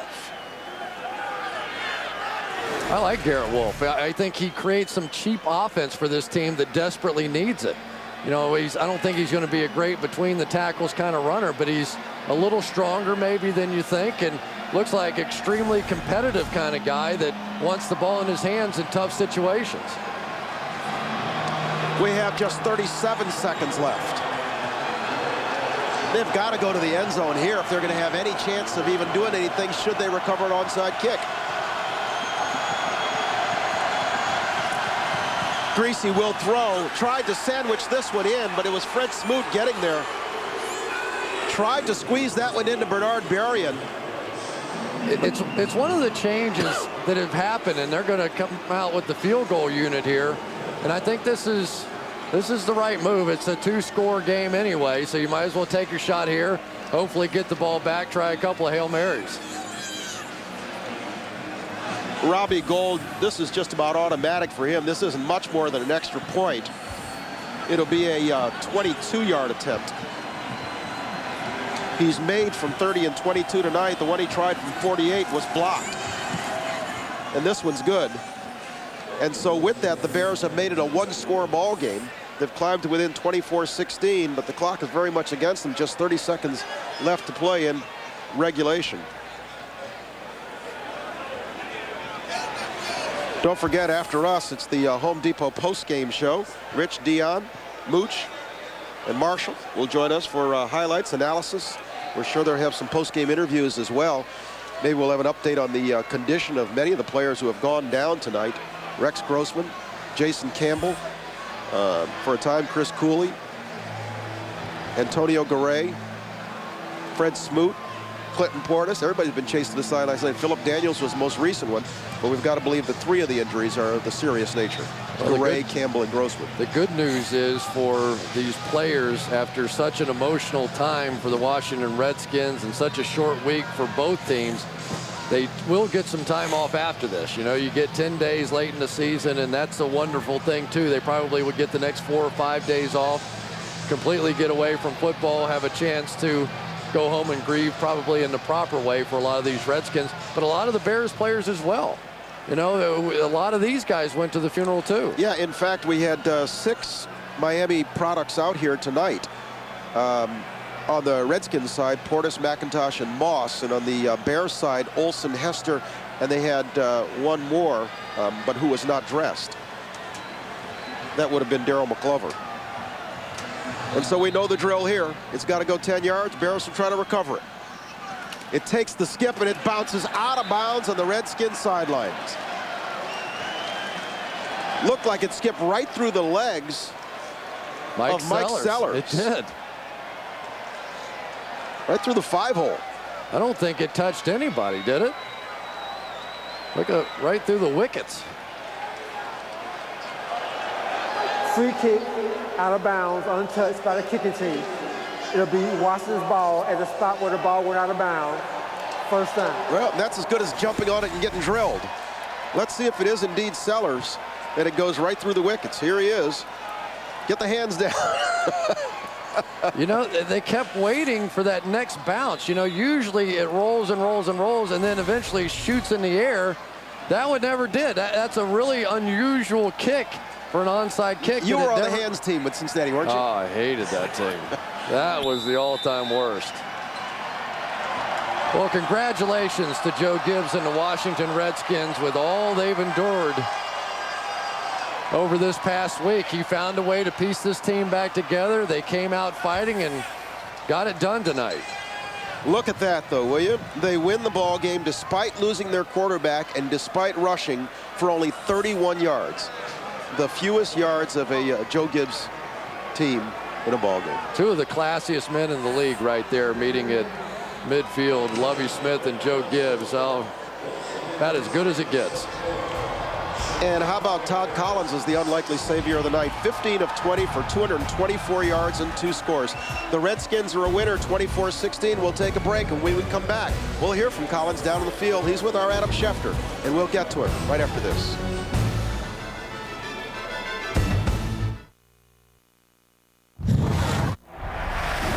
Welcome to the Home Depot postgame show, the official home improvement sponsor of the NFL. Back at FedEx Field in Landover, Maryland, where the Washington Redskins have just prevailed over the Chicago Bears and snapped a 4-game losing streak. They win at 24-16. The hero of the night, Todd Collins, on in relief of Jason Campbell. He's down below with Adam Schefter. Todd, this team has been through such an emotional 10-day period, and then you lose your starting quarterback, Jason Campbell. What is going through yours and the rest of the team's mind when that happens? I think it was all business right there, you know. I mean, it was an emotional day. You know, we're down in Miami at the funeral, but I think, when we come out here for the game, we kind of put that aside. It's still heavy in our hearts, but, what makes us feel better is the win. How does a backup quarterback come in here, throw 2 touchdown passes, and not turn over the football once? I felt like I was pretty prepared, and the other guys around me did a heck of a job, and we didn't really miss a beat. I hope that Jason's all right. I guess he hurt his knee a little bit. We'll be thinking about him, but we're just glad to get out of here with a win. Do you know whether you'll be quarterbacking this team beyond this particular week? I have no idea. I haven't talked to Jason since he went down, so I don't know what the report is or not. Your final 3 games, at New York against the Giants, at Minnesota, and the Dallas Cowboys at home. Can this team make a wild card run? Oh, yeah, without a doubt. We've been in every game we played except for one, so we just need to finish the game in the second half like we did today. Todd, congratulations. Todd Collins, 15 of 20 for 244 yards and 2 touchdowns. All right, Adam, thank you very much. When we came on the air, we were talking about Sean Taylor and what his death had meant to the Washington Redskins and the difficulties that they'd had coming on a 4-game losing streak and the way they lost last week in the short week. And you said at the top, we're going to learn a lot about the Redskins. We did tonight. Yeah, I think that we did. I mean, there were so many injuries during the course of the game, so many different things. Jason Campbell goes down. Time after time, we were watching guys getting carted off the field. And yet the Redskins proved to me tonight they were defending not only Sean Taylor, but Joe Gibbs, and still believe they had a chance in this playoff hunt. Played their guts out even when the Bears made the comeback at the end, made the plays to win the game. And unfortunately, to paraphrase Denny Green, the Bears are who we thought they were. 3 times they drove inside the Redskins 10 and have to settle for 3 field goals. They come up short, 24-16. Yeah, and it's not so much that you have to settle for field goals. It's the way they had to settle for field goals by beating themselves, constantly jumping off sides, the penalties, the mistakes. It's been a long year for the Chicago Bears. The Bears go to 5-8, but it's the Redskins who move to 6-7 and keep their very slim playoff hopes alive. They win at 24-16. For Chris Collinsworth, Bryant Gumbel, thanks so very much. Coming up, it's the Home Depot postgame show. Rich and all the boys with highlights, analysis, and interviews on the other side of the break. Welcome to the Home Depot postgame show. The Chicago Bears down 14-3. Got a heck of a catch in the end zone by Bernard Berrien. This was initially ruled incomplete, but reviewed to be yes.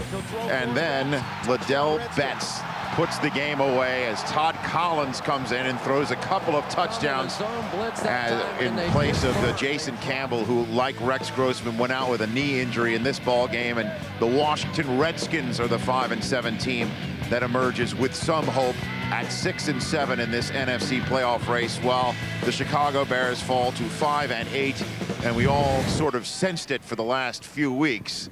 It sure looks like we're going to have a new NFC participant in the Super Bowl this year, but we pretty much sensed that for quite some time. Now we sort of, I guess, know it, right, Dean? Right, we know it. We know it for sure. It's clear. It's clear. We got to get Todd Collins some credit. I mean, coming in, first of all, in these type of environments, not planning on playing in the game. Your backup quarterback is freezing cold. You're thinking, man, let me stay by this heater and just stay warm the whole game. But he's called into action. Lackluster running game, only 36-yard rushing from Clinton Portis. And the guy came in and threw 2 big touchdown passes. Yeah, it's so important to have a veteran backup quarterback. And let's hope Jason Campbell's going to be okay, but he's got a kneecap problem, and it looks like Todd Collins is going to be the guy that's going to have to see if they can squeak into the playoffs somehow. But what an efficient game that he had. 15 out of 20 for 224. He was terrific tonight. And speaking of Todd Collins, he's a guy that was with Al Saunders in Kansas City. When you come over as an offensive coordinator, you want to bring players that's familiar with your system. Todd Collins, a quarterback that had played in the system, hadn't played in a while, came in, did a great job for them. And what a sequence of events that we saw with all the starters going down with injury. First, Rex Grossman went out in the first quarter with a knee injury of his own. He was limping around. That did not look good at all. And then Jason Campbell goes out with a right elbow injury before he guts it out and comes back to suffer what appears to be a serious left knee injury. Chris Cooley went out of this game. Fred Smoot went out of this game. Who else went out of this game? Clinton Portis went out for a while. He did. Because a lot of guys were having hydration issues, I guess. Hydration, you wonder with the Redskins, you know, with all the things going on and short week, if they did they even forgot eat? Did they even have an appetite? Exactly. If they had an appetite, and it was obvious, you know, you see guys throwing up. Maybe they didn't have enough to eat and just didn't have enough left in the tank. Well, the first touchdown of the game, a Todd Yoder reception from Todd Collins, was set up by the first big play of this game, which was a Sean Springs interception. He had 2 on the night, and a chat with our Scott Hansen. The Redskins get it done on the short week, and Sean, your interception and return really set up the game to go your direction. What happened on that play? Well, you know, we were blitzing all day, and they kept throwing quick, so I just finally took a chance and jumped one and made a play. I told Hester, man, why'd you chase me down, man? It made me look bad on national TV. Well, if there's a guy that's going to get you, that's not too bad, I suppose. Not too bad. Yeah. Now, the funny thing about this is you got a smile on your face. You're awful happy. You're not feeling any pain, but I know it wasn't like that coming into this game. Tell me the story of what happened when you got to your locker today. When I got to my locker, my equipment wasn't even in my locker. I wasn't supposed to play. I begged Greg to let me play. I've been hurt all week. I sprained my back, so I had a bad back. Got one of them Deion Sanders backs, man. But I told Coach, you know, I try to contribute anyway. Do you guys still feel like you're alive for the playoffs at this point? Anything happening in NFCs.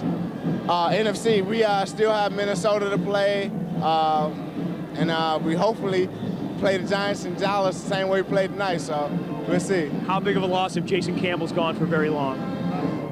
I think Jason was playing so well, you know, and it's unfortunate that he got hurt.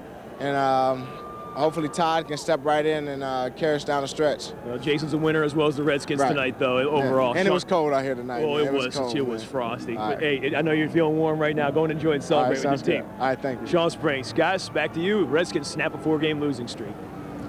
What does he mean, a Deion Sanders type back? Yeah, I wanted to ask you that question. What does that mean? My back did go out warming up once in Arizona. Yeah, in warm-ups, my back went out in Arizona. Wow. But guess what? What? I went in the tunnel and came back.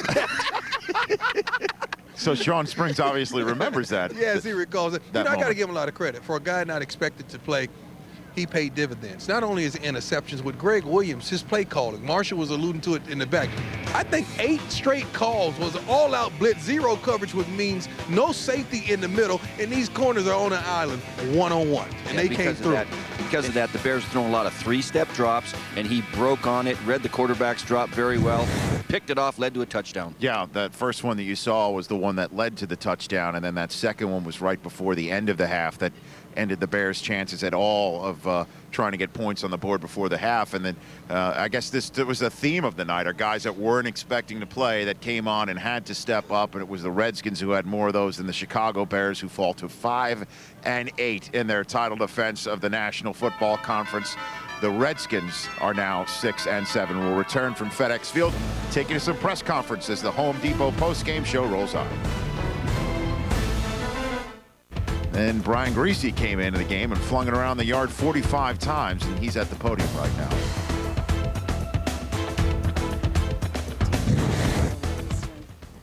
Yeah, you know, it took me a little bit, but that's the challenge, is to be ready at any moment. Game turn on that when you guys got to the 1 and then didn't put it in? Did it turn? I'm not sure. You know, it was a fast pace today. A lot of things going on the field, and we had a lot of challenges offensively with some of the things that they were doing. Tremendous amounts of pressure, and so it was a challenge for us. Brian, was the noise the biggest factor for so many false starts? You know, I'm not sure. I'm not sure what the reason was behind that. Brian, what was the situation on the pass that Devin Hester was intercepted? Walk us through that play. Yeah, it was again, it was an all-out blitz, and Sean Springs, I think, didn't move an inch. You know, and when you have a guy like Devin Hester out there, you think that they'll give a little bit of ground, expecting us to throw the ball down the field, but he just sat there and obviously made an easy play. 28 losses now. I mean, obviously playoffs are probably out of question. How tough is that for you guys, knowing that it was a must-win? Well, it's tough. I mean, obviously we had our goals at the beginning of the season. You know, obviously to get back and finish the business that we didn't finish last year, and it's very disappointing not to be able to be in a position to do that. When you guys were down by the goal line, was Olsen the first read on both plays? Yes. Yeah. Meanwhile, the most taxing 10-day period, perhaps, in the Hall of Fame career of Joe Gibbs has finally resulted I'm so proud in a of our win. guys, I tell you. It seems like it's been forever since we won a game. I think there's so many things, I guess, to talk about there. this team's overcome so much. It's hard for me to kind of put in words. It's been an emotional roller coaster for us. I look out on the field tonight and see Jason out there. Thought for a minute there we'd lost Cooley, and there were so many things that kind of run through your mind. But I think it's a real tribute to our players. I mean, they refuse to get down. They keep swinging, going hard. I thought that was a very emotional effort tonight. I don't know that I've ever had a better performance coming off the bench, ever. You know, for me, it's one of the, I just really respect Todd so much. And I give you just a quick background on that. Every week, he is so well prepared. If there's anything called in practice, he goes, that's wrong. That was the wrong formation. That was wrong. He is on top of everything. I don't know how he does that, because most quarterbacks in that situation would get, hey, mentally lazy. Never. And it paid off tonight. Made a lot of key plays for us. But I think as much as anything for the whole football team, defense, and we got guys going in and out and hurt. But I think it was just a very emotional testimony to their the kind of attitude they have, the work ethic they have. And I really appreciate it. I told them, I says, hey, I appreciate now getting at least a couple of days where I can have a normal meal. I told them, this is one of the things I told them last night. It's one of the things the coaches look for. I just look forward to sleeping in one day. But I really appreciate our players, and I think the Lord's blessed us with a great group of guys. They got great character. And you can kind of hear them all week. I had several of them come up to me right before the game and today and talk about a couple of things. I think they got a great attitude towards things, considering everything that they've gone through this year. It seems that he's been waiting to exhale, and for the first time in a month, he actually just exhaled, Steve. Yeah, that's what it seemed like to you? It was a relief to get the win and to stay alive in the playoff race. And I know he's going to give his team about 3 or 4 days off to go home and rest, spend some time with their family and reflect on what's gone on. And it was a great win for the Washington Redskins. Yeah, and sleep in. It's just, as absolutely, you heard him say, they will. it's time to sleep in. So the Redskins come away with the W here tonight. Time now to take a look at one of the 8 finalists for the Home Depot Neighborhood MVP Award here. In this one, Rex Grossman getting rolled up by Cornelius Griffin. Yeah, I mean, this is a clean shot here. I want to push him. See another situation here where Jason Campbell getting hit in the second quarter. He left with a dislocated left knee, did not return. He also had a banged up elbow earlier in the second quarter. Todd Collins replacing Campbell to Todd Yoder, who breaks the tackle. It's a 21-yard touchdown strike. Redskins up 7-0. 17-13 Skins in the fourth. And how about Collins to Liddell Betts to seal it? Redskins go on and win 24-16. Todd Collins had not thrown a pass since 2004 and hadn't started a game since 2002. As for the Chicago Bears, Brian Griese played 6 games earlier this year. He did what he could, but the Redskins, they win it 24-16 despite just 31 rushing yards, the fewest rushing yards under Joe Gibbs' team after a victory. Rod, what impressed you most about this football game? You got to think, they lost their quarterback. So where's the easiest place to throw when you get a new quarterback? In between the hashes, and that's where the tight end lives. Chris Cooley's done an outstanding job. He did an outstanding job tonight. 5 catches, 93 yards. He's having his best year so far with touchdowns. He has 7 touchdowns this year. But when you lose your guy, the easiest person to find is the tight end because he's over the middle of the field. That's the easiest pass to make, and Todd Collins did a good job of doing that. Yeah, and I was just very impressed with Todd Collins coming off the bench. I mean, because it's so difficult to come off the bench and then be at game speed, to be able to throw the ball and execute it. And you saw this guy right here throwing the ball to Yoder. The force was certainly with him on that play. It was a nice throw. You look at some of the other plays down the field. I mean, he did a great job of getting the ball and spraying it around. You heard Santana Moss talk about that again. You know, on the 5-step, I need you on the backside 5. You know, he's talking about going through all of his read progressions. And so here's a guy who certainly comes over with Al Saunders from Kansas City, and you know, he brought his guy in to be his backup, and it paid dividends today. Not very often you see both backup quarterbacks in the game. Brian Griese, he backed up Todd Collins in college at Michigan. How important is this win for the Washington Redskins, Rod, especially after what they've been dealing with over the past 10 days? Well, it's a huge win outside of the emotional stuff they've gone through the last 10 days, but When you come to the football side of it, you got to think, if they win, Arizona, and you got to think a couple more teams, if they can lose there, they get a tiebreaker with Arizona. But they move right up to Carolina. You think they're going to lose to Jacksonville? Great possibility. So they did a good thing for themselves tonight, getting a win, because those other teams that are on the bubble also got some tough games. They can get some losses. But the Bills game last week hurt them. It just really hurt them because they got a tough stretch down. I mean, some games that just, I think that hurt them, though. Those games come back to bite you. All right, much more on the playoff picture, and not only the NFC, but also the AFC. But when we come back, we're going to send it back to FedEx Field and join Rich Eisen and company on location to talk about that man and his team. And can the Patriots make it 13 straight wins to start the 07 season?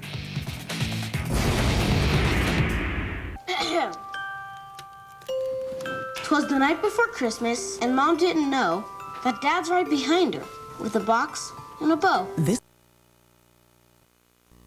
Game of Shadows, Bond's first. Diamond is hand-selected to match beautifully, and she'll absolutely love them. But I heard him exclaim as he drove out of sight, I'll always remember how I feel tonight. Every kiss begins with K. Stay tight in the pocket. Be on time. Is he blitzing?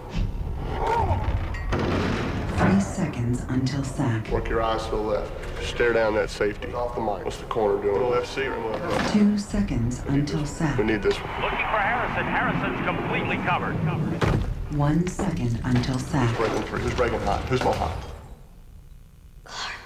As soon as Manning thinks it, then you see it. Highlights, updates, and scores at the speed of light. This is the NFL at sprint speed. When the Broncos head to Houston to battle the Texans. Broncos going against Kubiak, one of their old coaches. Could be some shenanigans. Fake punts, flea flickers, sleight of hand. What if Kubiak tries to ice Denver's kicker? Can't Shanahan's own kicker. The guy invented the late ice. Speaking of ice, that's a nice looking T-neck you got there. What's that, Ultra Suede? Looks like it's got a thick nap to it. Sharp. Broncos, Texans next Thursday night at 8. Bengals, 49ers next Saturday night at 8 on NFL Network.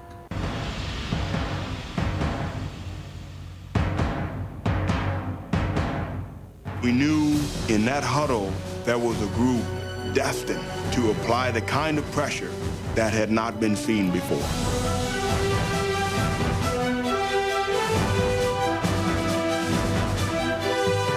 Just thinking that after 15 years of work and to finally reach the pinnacle, they still get shivers.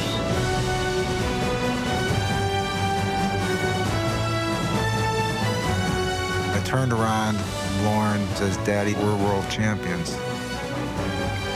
That was a special moment.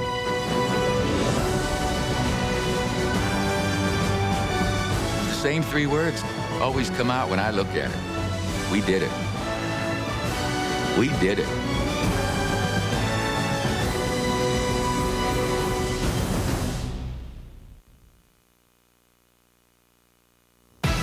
Wrapping things up here at the home of the Redskins, where the hometown team improved to 6-7. The Bears dropped to 5-8 after Washington snaps a 4-game losing streak, 24-16 to kick things off from Week 14. As for the rest of Week 14, the marquee matchup, the New England Patriots still perfect, entering their home date with the Steelers. 3 straight home games for the 12-0 New England Patriots. The Jets and Dolphins follow up. The Steelers on the homestand, they finish up at the Giants. Earlier at a halftime of our game tonight, we asked, or you did, Dion, asked Rodney Harrison about maybe teams catching up to New England the last couple weeks. Well, it really doesn't matter what the outside people think. We understand that everyone's used to us winning by 25 or 30 points, but each and every game won't be a blowout. We understand that, so we prepare ourselves for every situation that's going to happen. We prepare football situations, and we don't worry about what the critics say, because at the end of the day, Dion, a win is a win. So the question is, do they get a win against the Pittsburgh Steelers, Dion? It's going to be tough because offensively, Pittsburgh is good. They're good. Defensively, they're good. They're very balanced. And Allen Rossum presents challenges on special teams also as a return man. I like what they're doing, New England. I like teams challenging them because I think you grow stronger with a real challenge. And these last 2 games that they finished close and score, I think it strengthened them. It really gave them strength. It did, and if they're going to beat the Steelers, there's two things that they need to do. One, they need to stop the run. They need to become more physical, and you can't just turn that on. Although they have a veteran defense, I mean, they can come out and play better, but you can't just turn on tackling like they were missing tackles in the Baltimore game. And on offense, it's just the will to stick with the run and run the ball more, even if you don't get anything out of it. The one thing you can't do against Dick LeBeau is be one-dimensional and throw the ball a lot, because he'll throw all kind of zone blitzes at you until he gets your quarterback or knocks your quarterback out of the game. Yeah, I agree with Rodney Harrison. A win's a win. And a good team is always going to have some close ones, maybe some wins that are ugly, but it doesn't matter. At the end of the day, you want to have as many wins as possible, and they're still undefeated. Now, the Pittsburgh Steelers will present the biggest problem with the best defense. You know, you're going to have to outscore that great New England offense. But Willie Parker's second in the league in rushing. And in bad weather like this, the run game is going to be very important. So this will be one of the great games, I think, of the season. And it's going to be a toss-up. Who wins?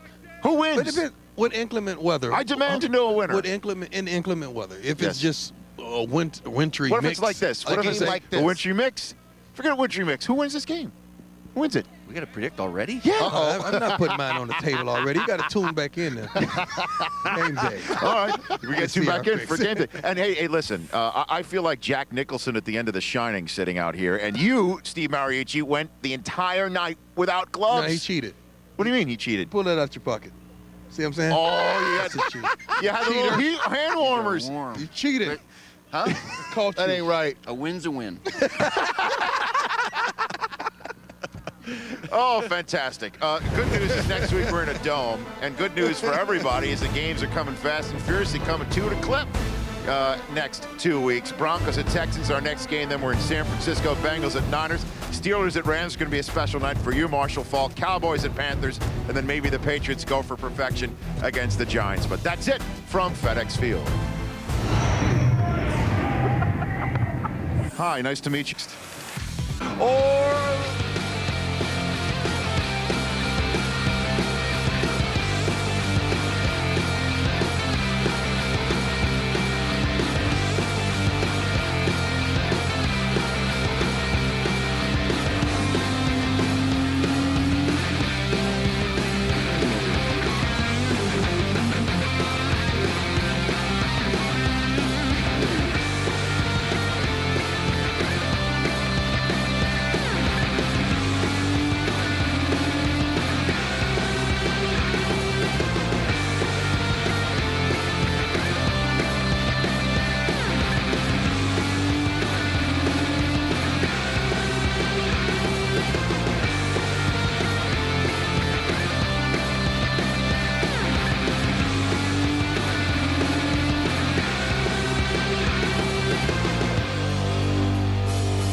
We still have 5 more games for you here on NFL Network. Next Thursday, it's the Broncos at the Texans. And Saturday, it's the Bengals taking on the 49ers. We wrap up our schedule with the Patriots and Giants. Patriots could be going for 16-0. Let's check in with the College Football Now crew.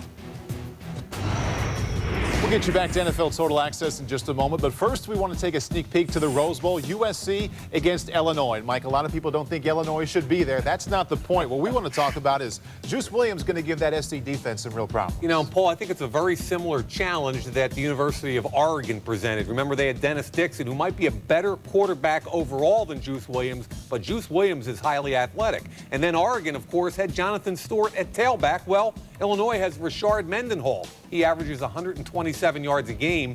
And if you get your safeties and corners too involved in the run game like you need to stop Illinois, well, play action till Aurelius bends. So a big challenge for this very